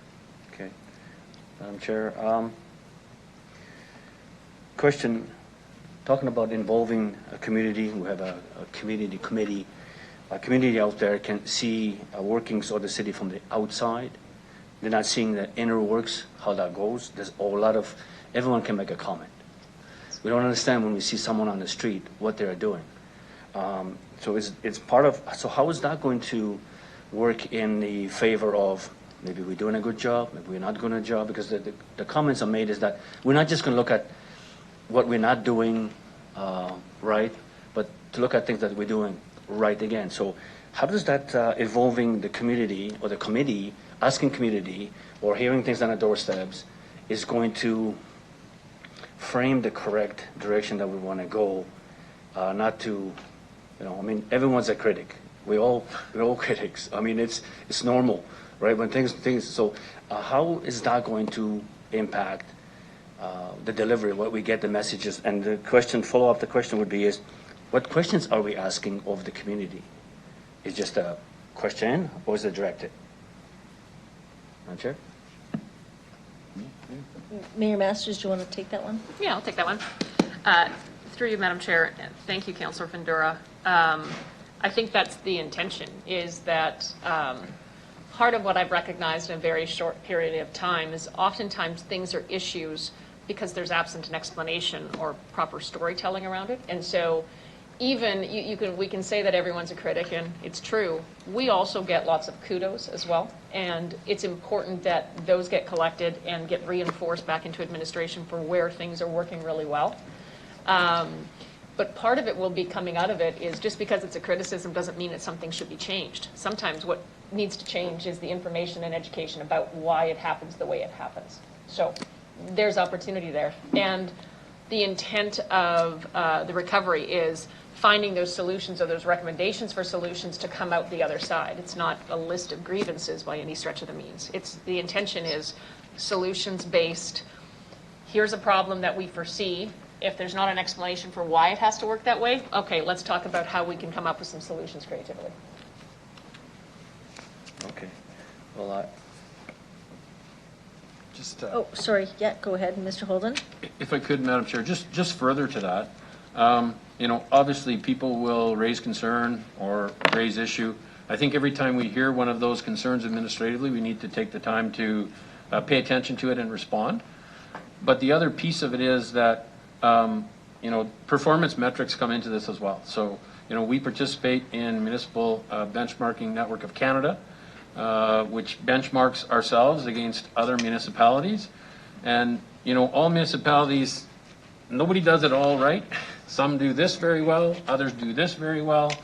And I think we'll find that as a city, we do some things very, very well, and in others, we're going to have some opportunities for improvement. But, so the community, the task force will engage with other entities in the community, and they'll hear firsthand what some of the challenges and frustrations are. And then, that comes back to us and the consultant, and it needs to be a consideration in terms of how do we look at the opportunities? Can those sorts of things be resolved? At the end of the day, the city can't be all things to all people. So although at times people want to see a certain service level, well, it's not within our current approved service levels by council. And sometimes it's just not, the funding isn't available to take that service level to the next level. So all of those things need to be factored in the conversation. But I would say every time a customer or an organization raises an issue or concern, then those are the things that we need to listen to very carefully and respond to. Doesn't mean we can always give a solution that is going to remedy the concern for the individual, but there definitely needs to be an appreciation and understanding of why the service level is the way it is. Thank you. I'm good. Good. Okay, Councillor Mancinelli. Thank you. I think you partially touched on something I was about to ask. Let me just make sure to clear it up. When I hear an efficiency review through the chair, often everyone always thinks it's a matter of savings. Efficiency when you're providing levels of service and services to people sometimes means the quality of service they're providing. With a consultant-led review, has there ever been a point you come to finding out you're investing 80% of the necessary funds to do a service line where they recommend that the additional investment will bring the necessary quality of life? Has that been something that we can uncover? Through the chair. So, Mr. through you, Holden? Madam Chair, I think that's a great question. An example, we've talked about the importance of community safety and well-being. The City of Regina years ago used to have an entire social development department. And for whatever reason, it went by the way of the audit department. It was eliminated at some point. So I would, if we chose parks, recreation and culture, and they looked at some of the social challenges that we're facing as a community, then the consultant very, very well may say, if you really want to have the impact that you want to have as a council, you are going to have to add some additional resources.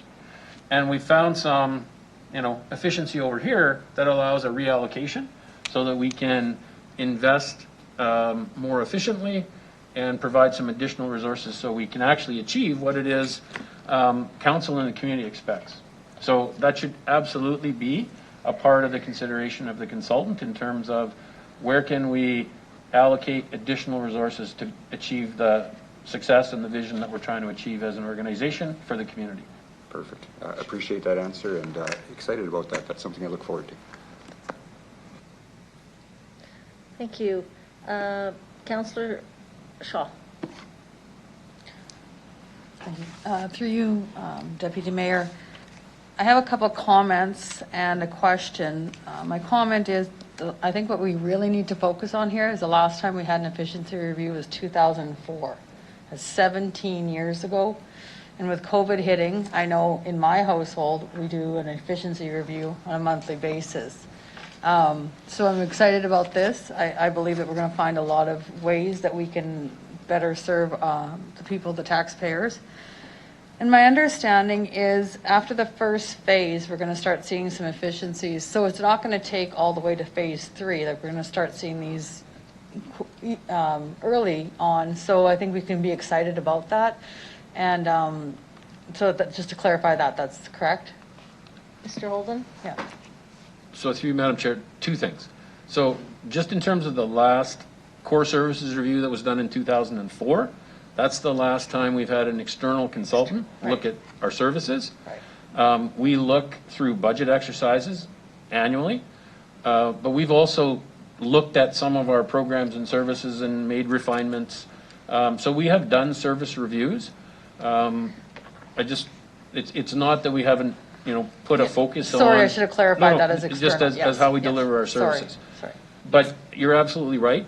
The intention would be that when the recommendations come forward, there would be then the expectation that the administration, through myself, would immediately work on implementation. Okay. And if the consultant identifies some things that can be changed in advance of some of that, because it just makes good sense, then I think those are things that obviously administratively we'd look to explore. Thank you. I have no further questions. Thank you. Councillor LeBlanc? Thank you. I'm going to speak against the recommendations in this report. So there are 3 recommendations included. Number 2 is striking a recovery and efficiency task force. I'm in fact in favor of that, but with it bundled with 1 and 3, the 1 being hiring an external consultant to do an efficiency review, and the 3 allocating up to $250,000 for that. I'm opposed to, so I plan to vote against it. The principal reason I plan to vote against it comes down to a matter of trust for me. So the word we've been using here is efficiency.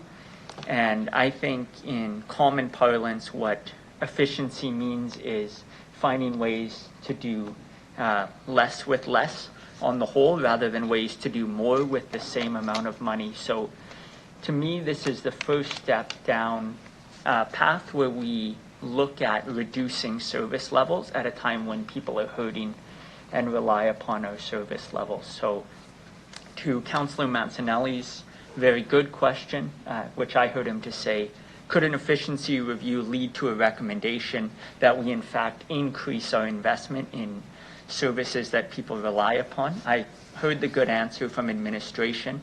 My response would be, it could happen theoretically, but it's unlikely to happen practically. I think this is a step to cut costs and cut services, and that makes me nervous at a time when people are relying upon those services. So much of my discontent with this turns on what I take efficiency to mean. Now, of course, as a lawyer, I'm in the business of making black mean white and white mean black. But as a counselor, I know what efficiency means, and I think that means we're looking at cutting costs, and that means cutting services for folks who rely upon it. I appreciate others in the council disagree with what efficiency means, but I think it's overwhelmingly likely that any consultant we get in response to this RFP interpret efficiency in the way that it's commonly used, which is looking for cost cutting and service cutting. So I'm going to vote against on that basis. Thank you. Thank you, Councillor LeBlanc. If you wanted, we could separate them out to vote on 1 and 3 together, and then 2 separately, if you would prefer that. You're okay? No, don't do it? Yes? Don't leave it? Thank you. Okay. Leave as is. Okay. Councillor Stadenchuk. Thank you, Madam Chair. I just wanted to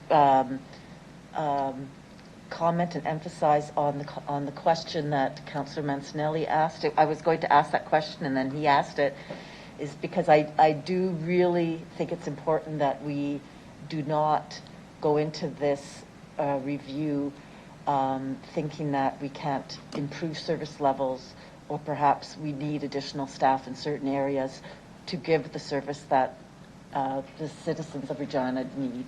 So I just wanted to make that comment as well, that I really do think that's important.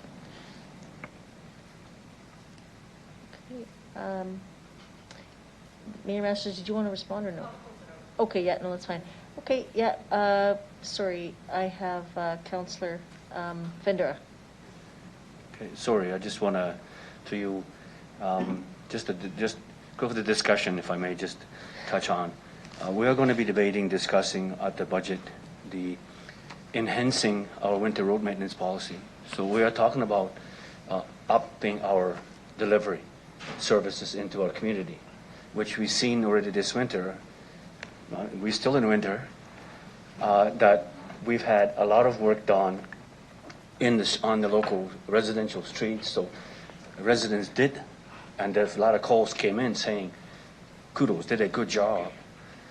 You know, we are talking about what we're doing what we're going to be talking about. So we've already kind of sent a message out to say that this is what we're going to talk about. So enhanced service, is that going to be enhanced? It's going to be cost more, or can we do it with the same? That the question begs the comment. We've been doing that already without any other investment. We do have budget in the road maintenance, winter road maintenance policy. So we're going to be talking about that. So I'm comfortable what we are doing. We've already shown that we're doing your cost analysis across the board to see what we have for funds and what we can do with it. So that's just my comment about that. We are doing already, and we are improving the service with not pulling or pushing up the mill rate. So, thank you. Councillor Zakidniak. I just have a comment or a suggestion to respond to some of the concerns that Councillor LeBlanc has. To me, one thing that stood out in this report, on page 3, it says the primary purpose of the efficiency review program is to find ways to do more or better with the same. I recommend that objective of finding efficiencies to do more or better with the same is reflected in whether it's the terms of reference or just very prominently featured to give assurance that and for all of those involved to have a sense to understand that the point is to improve the work that we're doing, not to cut services.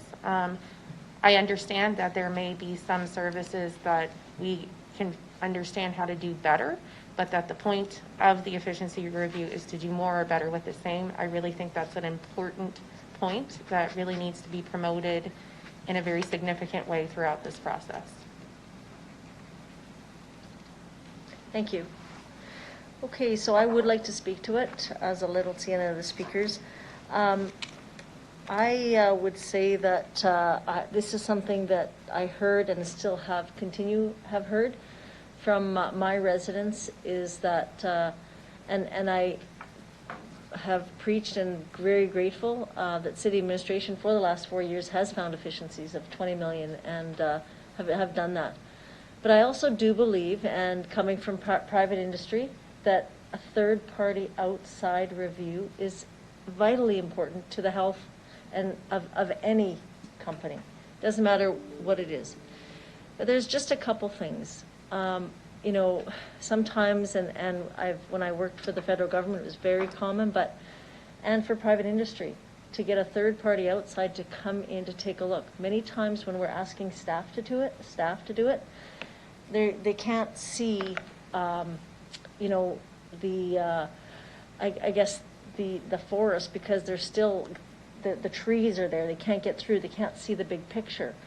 And I think that's another piece, not at anyone's fault, but when I first heard of this to me is something where we're not looking at cutting services. I'll make that, like, that's something that I know that we've slimmed and trimmed as much as we can. But I would say that, is there something that where we can empower staff to come together to have a conversation in some areas to look to say, well, how can we work more efficiently and improve the service? Absolutely, and I hope that's an ongoing. So I don't see this, but I'll give you one example, just one example, since I've been on council, and it's potholes in a road, just one. And, you know, I've heard over and over, a guy calls to get a pothole filled, and the truck's there to fill the pothole, but guess what? That wasn't the hole that they called on. It's just down the street. But a homeowner goes out on that street and says, hey, there's another one just halfway down the street, can you fill it? But it's not on the order. Okay? That to me is efficiency. So if it has to be tweaked somehow, let's do that. Those are just small ones. But if we can make those changes, I think it's again vitally important, but not just to us as council, but to the taxpayers. That's who elected us to make these decisions. So I think it's healthy. And, you know, to hear Mr. Holden say, absolutely welcome this. This is what we do. I just have a question, though, in regards to how did we come up with the 250,000, like the actual cost of that? Mr. Holden? So through you, Madam Chair, and I can't not answer or comment on the first part of Sure. your question. Okay. Sorry. So one of the values that we have as an organization is collaboration. Yeah. We have an accelerating excellence program that we give awards out to staff for those people that are doing exactly what you referred to. Those people that are coming together, they're exploring new ideas. You know, in some instances, they're actually modifying equipment or inventing equipment that makes the delivery of services to citizens better. So, you know, efficiency review or not, we take pride in making sure that we're constantly evolving, and there'll always be an example, you know, around the pothole. But at the end of the day, we've got 2,800 employees, and they care about this community, and they're always trying to strengthen and improve what we're doing. So just the 250,000, that's an estimate given the cost that we are aware of, that of some efficiencies reviews that have been done in other municipalities. So we've said up to $250,000. Once we put an RFP out, obviously it becomes an open competitive process, and we'll see what consultants put forward. But 250,000 is consistent with what has been done in some other municipalities, Lethbridge, Calgary, other locations. That's where the number came from. Okay. And then just the other question was just in regards to, so the members that sit on there, would this be then something that they'd be paid with that 250, or would it be volunteer or volunteer? Volunteer. Yeah, that would be my hope, that it would be that, yeah, okay. All right, no, I absolutely see a huge benefit in doing this, and as Councillor Shaw said, the last one was 2004, and I think it's needed. But again, not to slight our administration, that you've done a great job in 20 million in 4 years. I mean, that's great. So I would, Mayor Masters, would you like to just add on to close this? You bet. I think part of the issue, and what I've, through you, Madam Chair, that many of us, I think, feel, is that oftentimes we're making decisions in a vacuum. Some of us don't have any experience at council. We just know what we've seen, or we know the feedback we've received from the citizens. And we've been rightly accused of this. Like, we can't possibly know how everything operates. We are overwhelming our administration every time we ask for a report or an explanation for the way something works or why it works that way. And we're right to ask those questions. And so that is a little bit of the issue before us, because if we ask them to do something, there are times they have to hire a consultant to dive in to do it because they don't have the personnel to do the extra work given the work plans they've got underway and the enormous amount of initiatives they're attempting to move forward, as well as operating the beast, as I call it. We ask them to explore other best practices. That, again, requires outreach and personnel and time to do that. Again, we're right to ask those questions. The decision to invest or divest should not happen without a review. We shouldn't spend more money on certain things without knowing, is the money we're spending being used wisely? And administration does an absolutely great job of making sure T's are crossed, I's are dotted, and that they're investing as effectively and efficiently as they can. But do they have the time to explore every other opportunity out there? No, they can't possibly. And so we're making incremental decisions we can't possibly see as part of the whole. And sometimes when you're in it, it's impossible to see it as a part of the whole without taking that step back. But not just as it exists, but as we want it to be.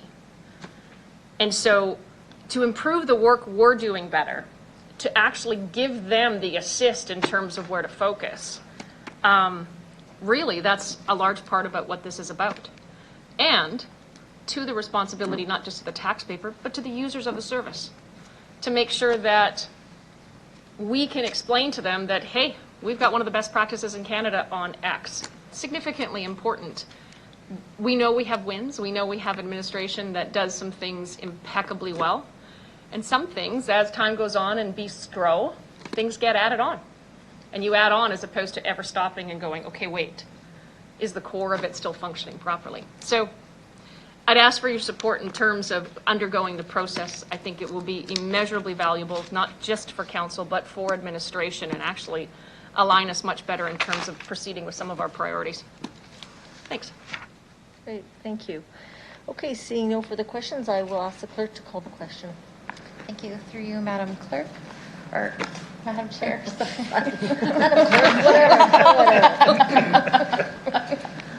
I'll start with you, Mayor Masters. In favor? Councillor Stadachuk. In favor. Councillor Mole. In favor. Councillor Mancinelli. In favor. Councillor Zakidniak. In favor. Councillor Shaw. In favor. Councillor LeBlanc. Opposed. Councillor Fandera. In favor. And Councillor Barshiani. In favor. That carries 8-9. Thank you, Madam Clerk. So we will now consider EX 21-15, the 2020 Municipal School Boards election debriefing. And can I please have, I guess, Mayor, Mayor, I just called you Mayor. There you go. The acting city clerk to speak to this, please, to open this up. Thank you, Madam Chair. Get it right, yeah. This report provides an overview of the 2020 Municipal School Boards election. It highlights the challenges that were faced due to the impacts of COVID, the provincial election that took place roughly 3 weeks prior to the municipal election, and a significant weather event. The City of Regina collaborated with other Saskatchewan municipalities through the Saskatchewan Association of City Clerks. This included the City of Saskatoon. We also worked with the Saskatchewan Health Authority, Election Saskatchewan, Government Relations, and the Public and Separate School Boards. We worked with the school boards and the Saskatchewan Health Authority to ensure that we were aligning with the provincial health orders and that the safety of voters and election workers, the protocols were put in place to ensure that. We worked with Election Saskatchewan and other Saskatchewan cities to share ideas and ensure that we were conducting our elections in a similar manner. We worked with government relations collectively with other cities to determine whether or not we could make amendments to the Act and regulations to assist with some of our challenges that we were experiencing due to the effects of the pandemic. For example, finding a in-person voting solution through mail-in ballots.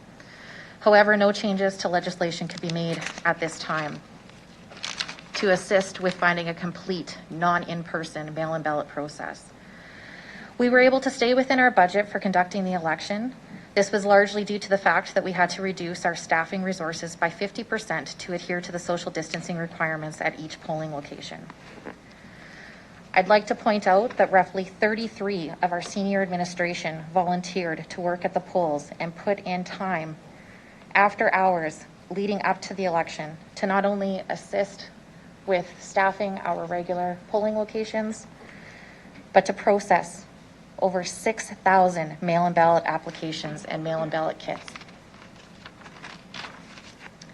Lastly, the last point that I would like to point out as a good news story is that our Elections Regina team, along with our communications team, led a collaborative effort with 9 other municipalities across Saskatchewan to create election advertising and training videos that were used to educate our voters and election workers for the 2020 municipal school board election. The overall cost of those videos was approximately just over $42,000, and that cost was shared amongst those other 9 municipalities. Great, thank you very much. Can I have someone please move the report? Councillor Mancinelli? Any discussion on the report from council members? All right. Councillor Stadachuk. Yes, thank you, Madam Chair. I have one question regarding the voting in residence ballots. I did run across someone during the campaign who was not aware of it.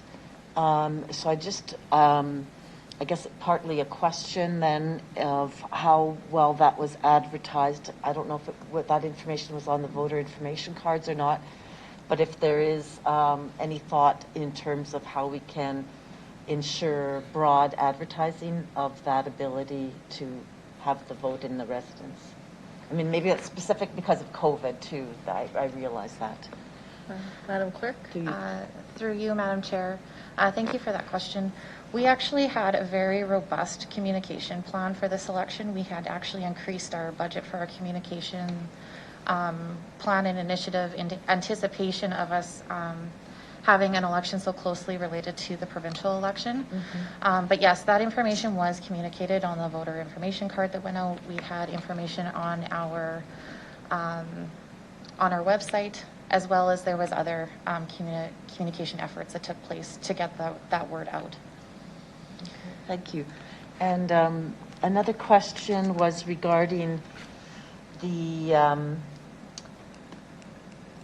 Appendix D, identified improvements for 2024. So I was very happy to see that there is a recommendation to work with the Ministry of Government Relations to make amendments to the Local Government Election Act and regulations to streamline the mail-in ballot process. I don't know if you can outline some of the issues that are there, because I am aware of a couple of the issues in terms of the clear language, the difficulty of the registration form as well. So through the chair, I'd like to know if there's some specific recommendations under that item. Absolutely. So through you, Madam Chair, it definitely was identified that the mail-in ballot process that we had in place is a very manual process. We'll be looking at some technology that can be put in place to assist with that in future elections, because we definitely feel that now that people have had a taste for this process, it is going to change the way that voters vote, and there is going to be a larger appetite for this in future elections.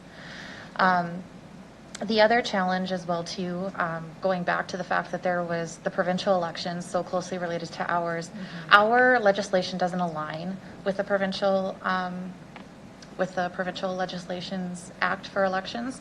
So that's another challenging effort. There were some things that the provincial election could do that we couldn't do. We are going to be looking at perhaps recommending that a voter list be used for the next election, and that'll help in some retrospects too with the mail-in ballot process. Historically speaking, the reason why a voters list has not been recommended is the City of Regina did utilize it one time years back.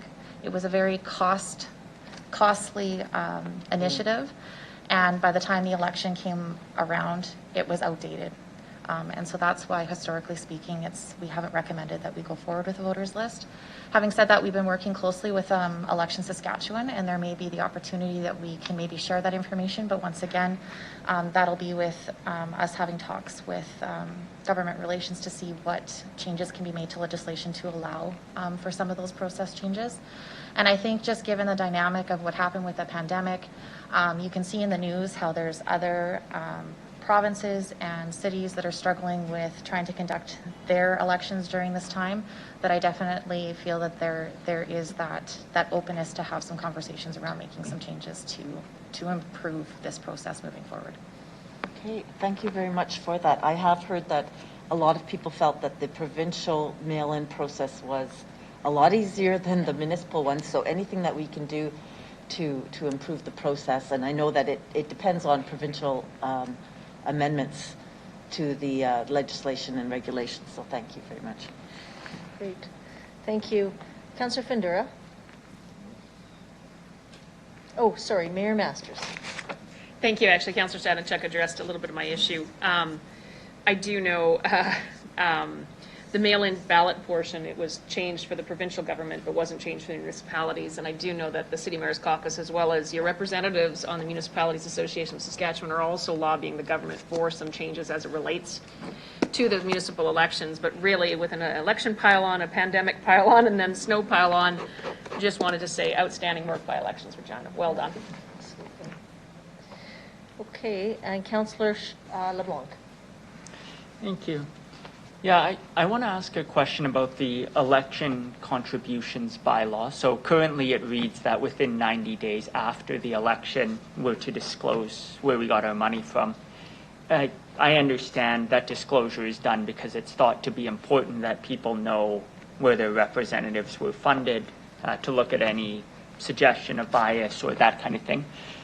My understanding is many democracy advocates say that information ought to be provided by voters before they go to the ballot box, so they have it at the time when they can most use it to see if funding sources line up with their values and so on. I wonder if the deputy city clerk just has any reflections on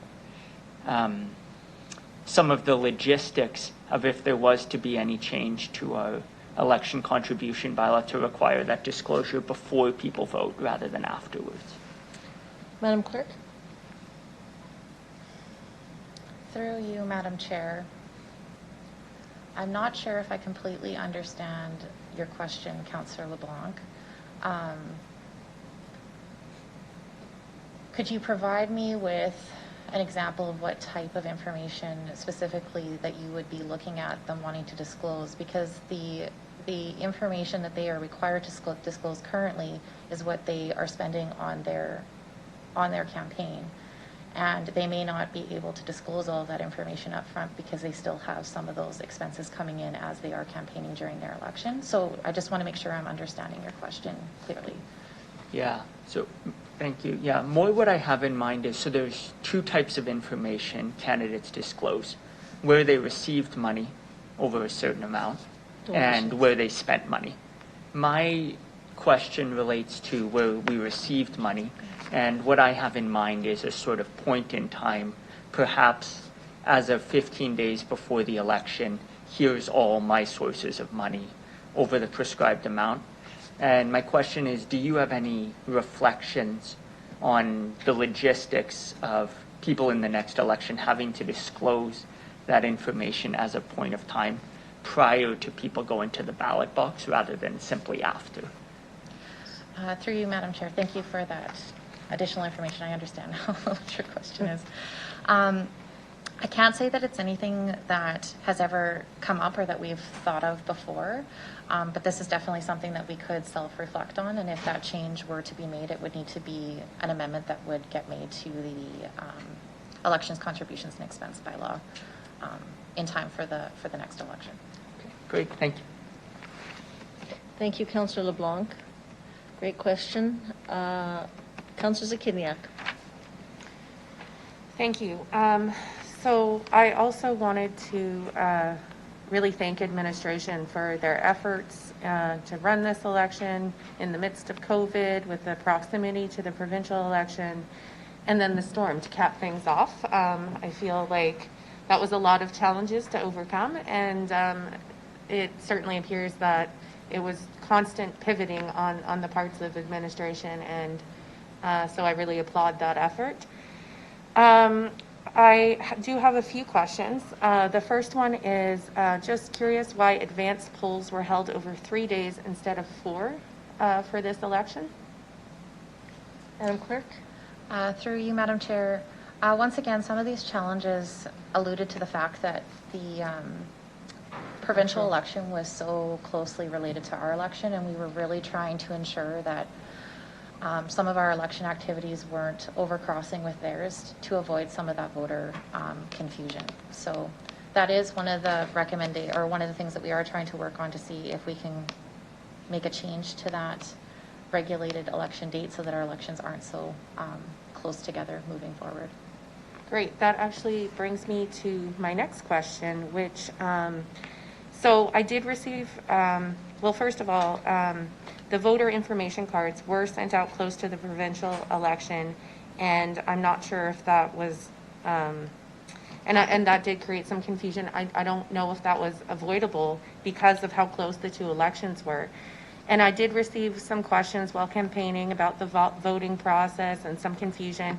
And so I think a lot of that, because as you mentioned, there was a bigger communication effort than previously, was just due to how close those two elections were. And so I I think it is important for us to advocate for more distance between the election dates in the future.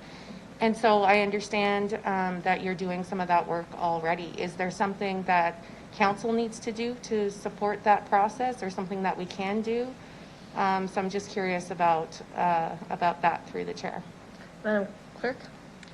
Through you, Madam Chair, I mean, absolutely, the more support that we have behind us to move some of these initiatives forward, the greater. So if council on their own wanted to reach out and voice that they'd like to see this change happen, that's definitely within your full right to do that.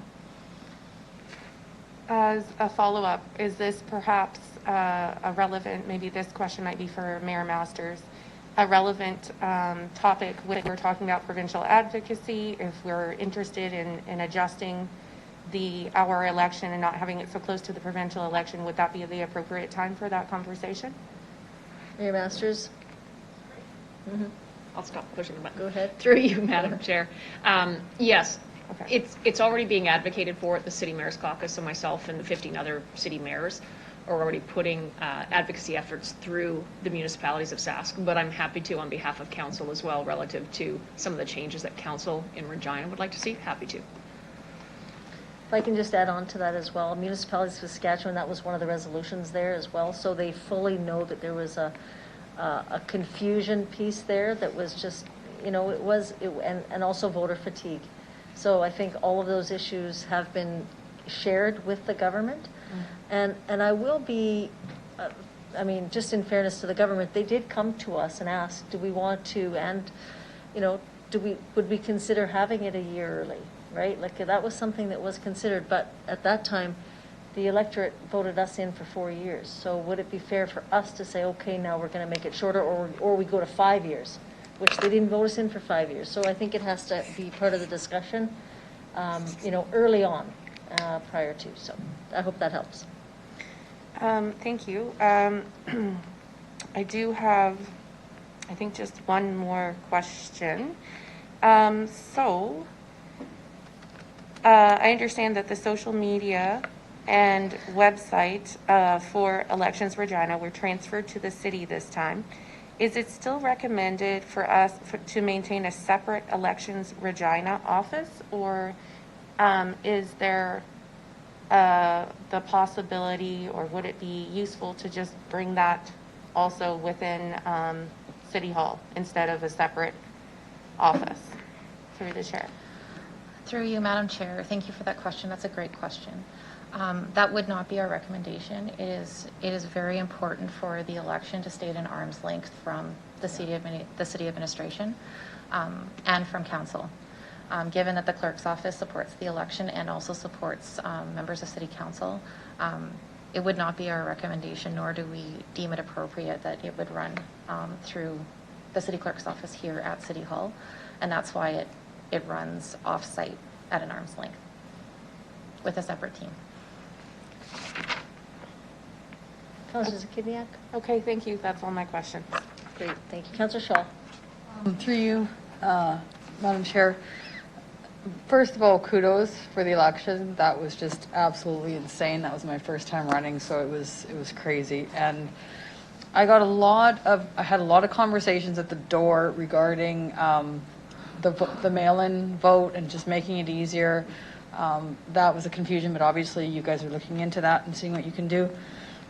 Another thing, I want to say the videos were amazing. They were so good. I really, really enjoyed the videos. A lot of people at the doors, I would show them the videos on my phone, and they're like, oh, a question that I kept having time and time again, and these are from people that are, 40 plus with a couple children, they're like, well, what does it matter if I vote for city? What's that important? So then I was sitting there educating them on the importance of city elections, and if you want a water park in your area, it's not the province is going to do it, it's going to be your councillor. So just maybe a suggestion moving forward for the next one is maybe some short little clips onto why it's important. And I had a lot of kids, like 20, 25-year-olds that were like, oh, what does it matter? What does it matter? What does it matter? Then when I educated them and talked to them, and even my own children in this conversation, it was like, oh, that does matter.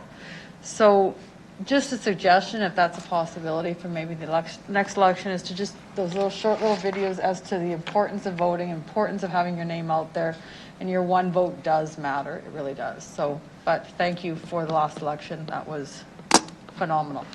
Thank you. That's all.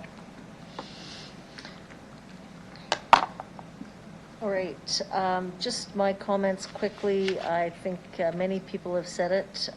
Awesome job to the staff there. One thing I will say, the difference was in your first term to this term was from my first time running, I just went and dropped off the form, knew no one, you just drop it off and you see someone at the door and they take it and it's done. This time, the staff took you into an office, you sat down, you were explained things. It was, again, done so professionally and so informative. So again, I just see the advancements from last term to this term. And free transit. And, you know, again, Saskatoon put out that they were going to shut theirs down for that. And I was just, oh my gosh, I hope we don't, because of the fact that, I mean, just in snow clearing costs that day was in the millions of dollars. And again, we did such a great job in getting our staff to clear roadways. So, you know, kudos to them. It was truly a collaborative approach. The other thing that brought chills to my spine was a lady had called me and said she can't get out. She's 88 years old and she wanted to vote. And so she called back, she called the number and said, someone's going to come and pick me up. And I was like, I've never heard of that, pick you up. And they're like, no, they're going to come and pick you up to help you get to the polls to vote. Like, if that's not customer service, I don't know what is. So kudos to those volunteers who made that happen, to the staff who organized all that. But again, just an overall awesome job to all of the city staff for making it. They came together to make that happen. And to the Amber, to the staff there that were there in the office that made that happen. And I would agree, keeping it at an arm's length is vitally important, because it's not just councillors, it's also school board trustees that are also part of this election piece as well. So, and I think as Councillor Stadnichuk indicated, there were some concerns with seniors trying to figure out that form for mail-in, and it was about having someone else there to sign on their behalf. So if I would agree, if there was an option to have it mirror that form, that would be somewhat great. So that's all I have. I will ask, see no other further questions. I don't need a response because it's kudos and good job to you guys. And if we'll just call the vote. Thank you. So through you, Madam Chair, Who moved the report? did we get somebody to move the report? Oh, Councillor Mancinelli. Yes, thank you, Councillor Mancinelli. I'll start with you, Councillor Manson. In favor. Councillor Mole, In favor. Councillor Stadnichuk, In favor. Councillor Kandera, In favor. Councillor LeBlanc, In favor. Councillor Shaw, In favor. Councillor Zakitniak, In favor. Mayor Masters, In favor. and Councillor Bresciani. In favor. That carries. All right, great. So we are going to go, we have about here 15 minutes or 12 minutes to get to the item here, EX 2116-2020, review of public outstanding items. And Councillor Shaw, were you going to move it with the amendment? Right now? Oh, sorry, hang on. I thought it was 11:30. It's 11:15? 11:15. Can we have the option to finish this before we go to private? No, it's mandatory? Okay, sorry guys. It's mandatory. We'll be back in, how's it, 10 minutes? Is that okay? Or is it mandatory 15? Jeez. All right, we'll be back in 15 minutes, 25-2. Thank you. All right.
5? Yeah, we do. Let's do it. Okay. We will now consider item EX 21-16, 2020 review of the public outstanding items. I will ask acting city clerk Amber Ackerman to introduce the report, please. Thank you. Through you, Madam Chair. So this is an annual report that gets brought forward on behalf of the city clerk annually in accordance with the procedure bylaw. This report comes to Executive Committee and lists all the items and priorities of the items that have been tabled or referred by City Council at one of its committees or at City Council. And the purpose of this report is to provide a list of the most recent outstanding items. In previous years, the outstanding items reports were first circulated to the affected committees prior to consideration of the Executive Committee. This process allows committees to have detailed discussions of each item with the administration among themselves to determine priorities for City Council's consideration. Due to the change in members of City Council and as a result of the municipal election and the recent approval of the committee structure review that took place on December 2nd of 2020, which resulted in the amalgamation of several main committees, the reports were not circulated to these respective committees. So we're bringing all of them here to the Executive Committee meeting here today for you to consider. So in the recommendation section of the report, the items that are listed there are items that have been identified that have been dealt with in 2020. So we are asking Executive Committee to approve those items to be removed. I do want to note there was an adjustment memo that had been sent to all members of council, and each of you should have it in front of you. Our office did make a slight error. There are 2 items listed under the recommendations section of this report that should not be removed because they have not been dealt with yet, and that is items MN 19-6 and MN 19-18. So if I could have somebody make an amendment to have those removed, that would be great. Okay. Councillor Bandura? So moved? Okay, thank you. Any questions for the clerk regarding these reports?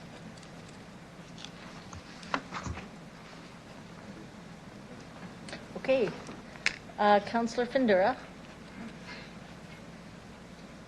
Oh, there you go. Stop blinking. Okay. Through you, Madam Chair. I have a question in the Community Protective Services, the CPS 20-9. It looks like the updates return is coming in for this afternoon. I just have a question. That I received a call or two that the information to the business community was sent very late. Like there wasn't enough time to prepare if anybody wanted to come to do anything or present to the meeting. Can I get how we communicate on that? Is that something that happened, or I'm just getting wrong information? Through you, Madam Chair. Our office receives a list of interested parties from the business area that prepares the report, and those interested parties are contacted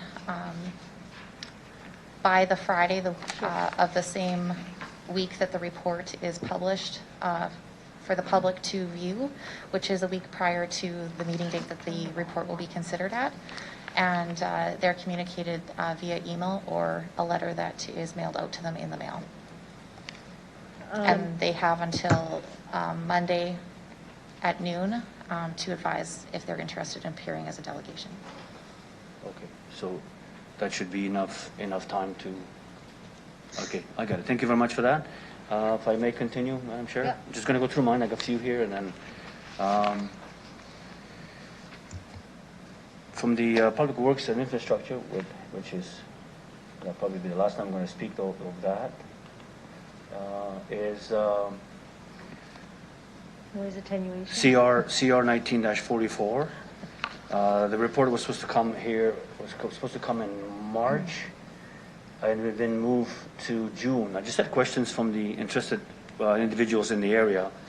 They were asking when it's coming. Just the reason for being, reason for being pushed back to June, please. I'll refer that question to Mr. Onrait. Mr. Onrait, did you hear the question? Through the chair, can I get the question repeated Sure. again, Councillor please? Findura, can you please repeat that? It was, the report was supposed to come here, initially the date was March 31st, but now the update's been pushed to June to come back for, is it coming into executive, I believe, or was it And coming that was for the noise attenuation. the noise attenuation, CR 19-44. So that's in schedules A7. A7, yeah, Schedule 8.7.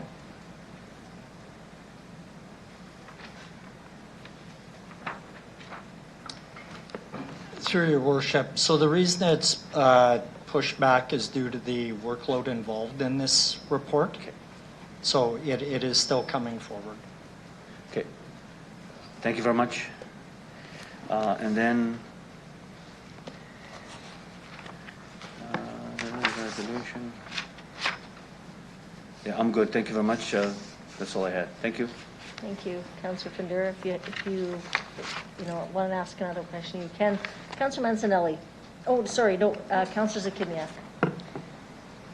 Okay, thanks. A couple of questions.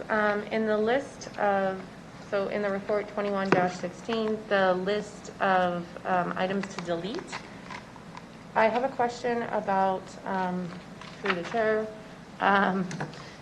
the M20-6 on the bottom of page 2. So that is recommended to be removed, and that is the report about water affordability.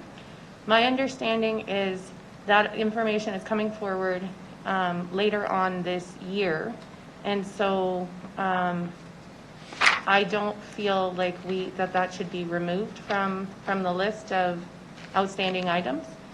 So I'm just looking for if that's a mistake or some clarification on why that is recommended to be removed.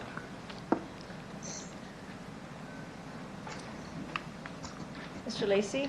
Oh, sorry. Who wants to take that? Mr. Lacey? Yeah, go ahead. So through your worship, there was a motion that was sponsored by Councillor Stevens and Councillor Findura for us to come back with a report on water affordability in quarter 3 of 2021, and it is our intent to bring that report per that motion forward by the end of quarter 3 2021. So it should not be on the removal list, that affordability report with respect to water. Okay, so that's an error then. Okay, and then I have a question about another potential, well, I think. Sorry, Councillor Zakinia, then would you want to amend that then? Sure, yeah. Yeah, you want to do that? May as well do it now. So I have a question about another potential error. Okay, yeah, go ahead. So then I'll potentially tackle both at the same time. So this is in the Community and Protective Services, so 8.2. And it's CM 20-16. So, no, that can't be right. Well, it's 20-16. So maybe The CR? taxi bylaw review report? The taxi, That one? yeah, yes, that's right. Taxi bylaw review report. So it says on there that the return date is December 31st of last year. So because that's still a pending item, is that an error as well, the date there? Yeah, Mr. Holden? So through you, Madam Chair, I would ask Mr. Weary to provide comment on that. Mr. Weary?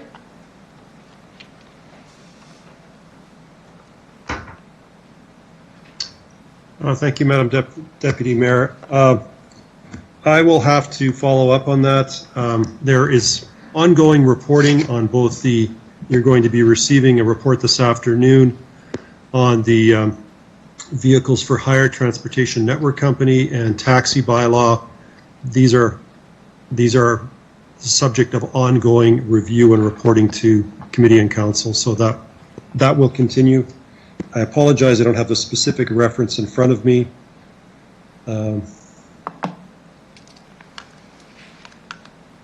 but I can follow up with committee and confirm that with the operating area, Ms. Shakowski and her team. Sorry, just for clarity, it is Schedule A.2. Byron, if that helps. And there is a CPS 20-9, which is the vehicle for hire, and that does talk about what we're talking about today. But then there's right underneath that, there's the CM 20-16, which is an overall taxi bylaw. And I think the difference between that one is that's the taxi bylaw review report, and we were talking today about the TNC, the vehicle. So I'm just wondering if that's the difference in the report.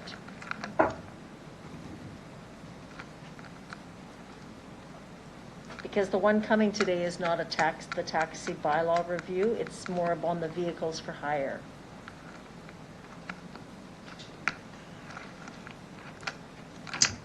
Thank you.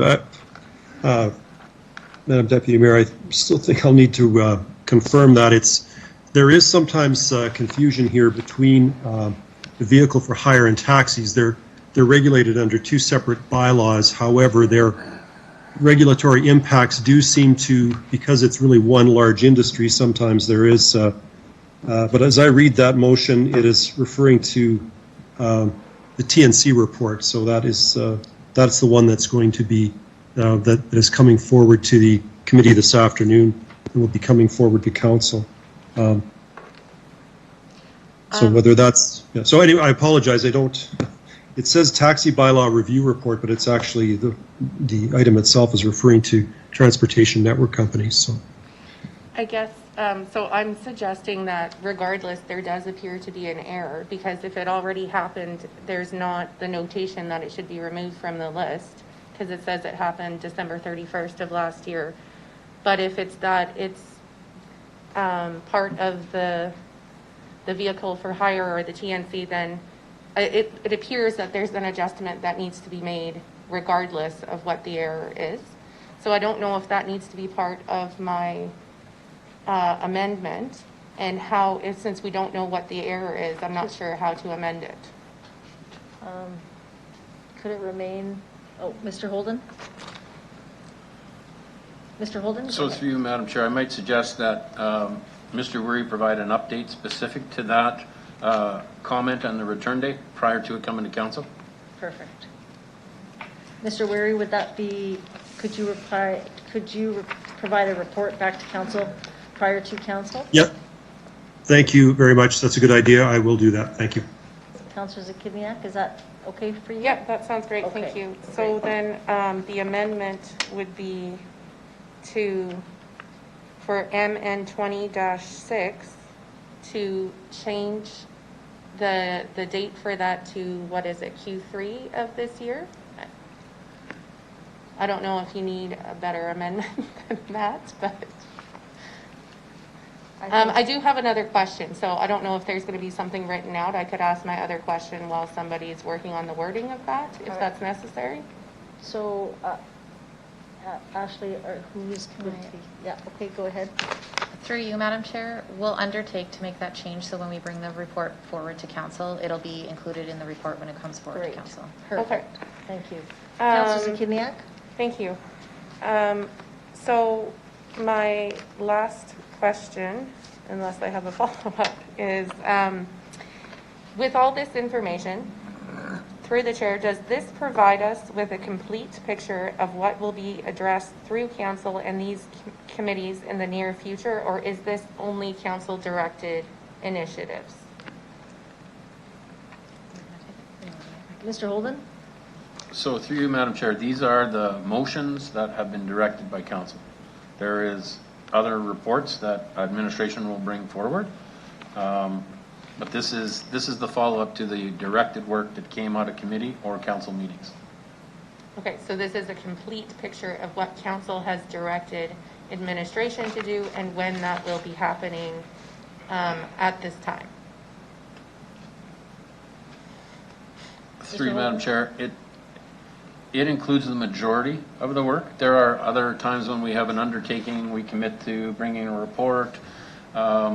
there's work that we're doing in terms of master plans, et cetera.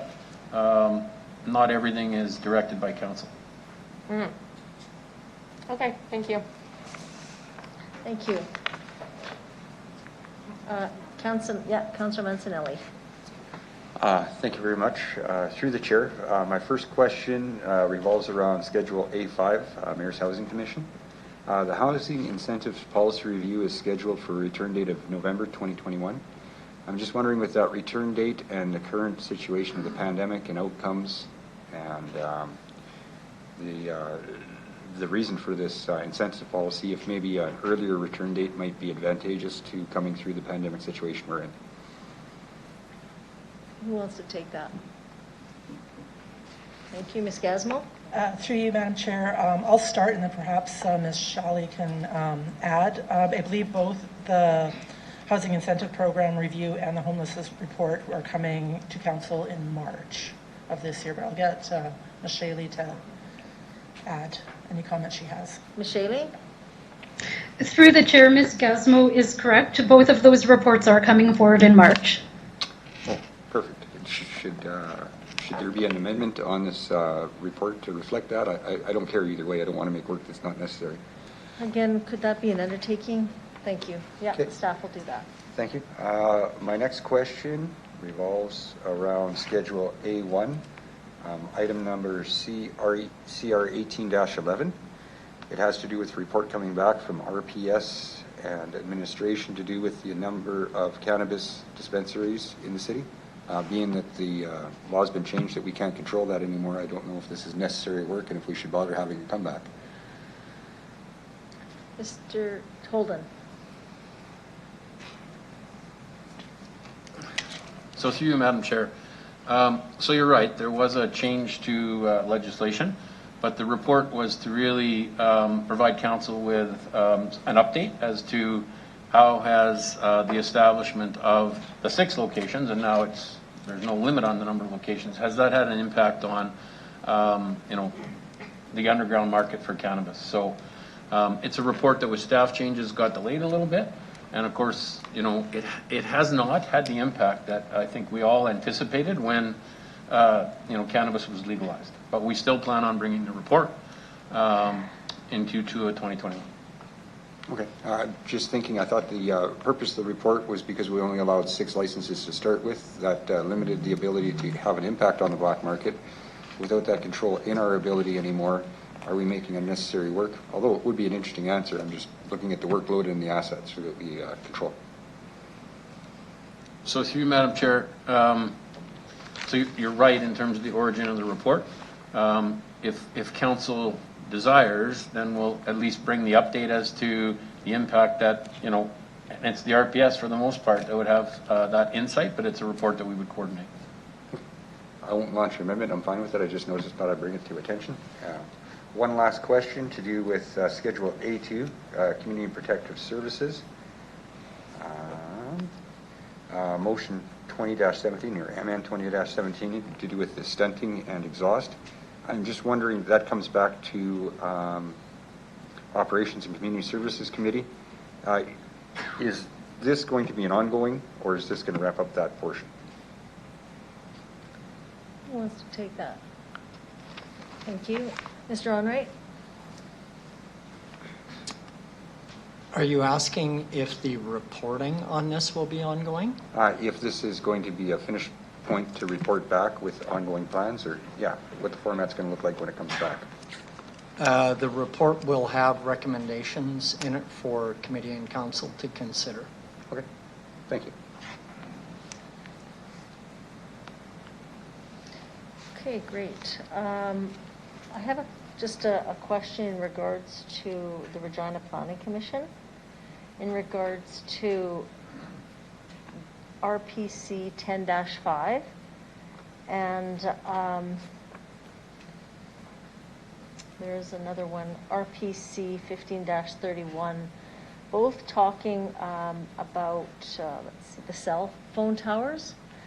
The cell phone towers, that was brought, it was in 2010, and it's going to be coming in now September, the fall of 2021.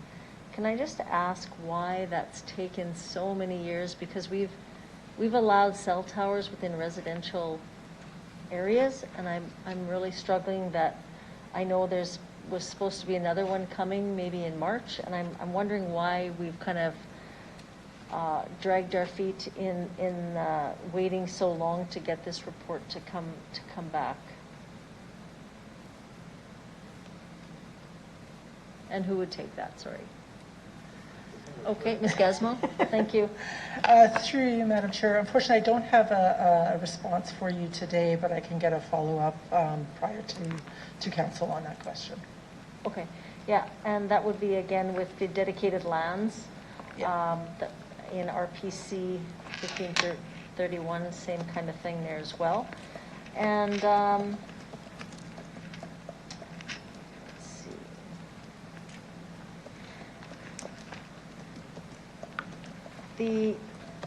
Yeah, I think that's good. No, that's all I have, those two. If I can get those, that would be great. Seeing no further questions, I will have the clerk call the question. Through you, Madam Chair. So we're voting on concurrence on the recommendations in the report, but with the removal of items MN 19-6, MN 20-6, and MN 19-18 from the items that are on that recommended list. Thank you for that clarification. I'll start with you, Councillor Fundura. In favor. Councillor LeBlanc. In favor. Councillor Shaw. In favor. Councillor Zakiniak. In favor. Councillor Mancinelli. In favor. Councillor Mole. In favor. Mayor Masters. In favor. Councillor Stadnichuk. In favor. And Councillor Bresciani. In favor. That carries Unanimously? unanimously. Thank you very much. Can I have someone please move a resolution for private session? Thank you. Councillor Mole. And anyone opposed? Seeing none, I think we only need about 5 minutes. So can I have someone move a recess? Recess the meeting until, I guess, just wait, 12:05? Thank you. Councillor, okay. LeBlanc. And anyone opposed? No, good, carried. 5 minutes. Thank you, guys.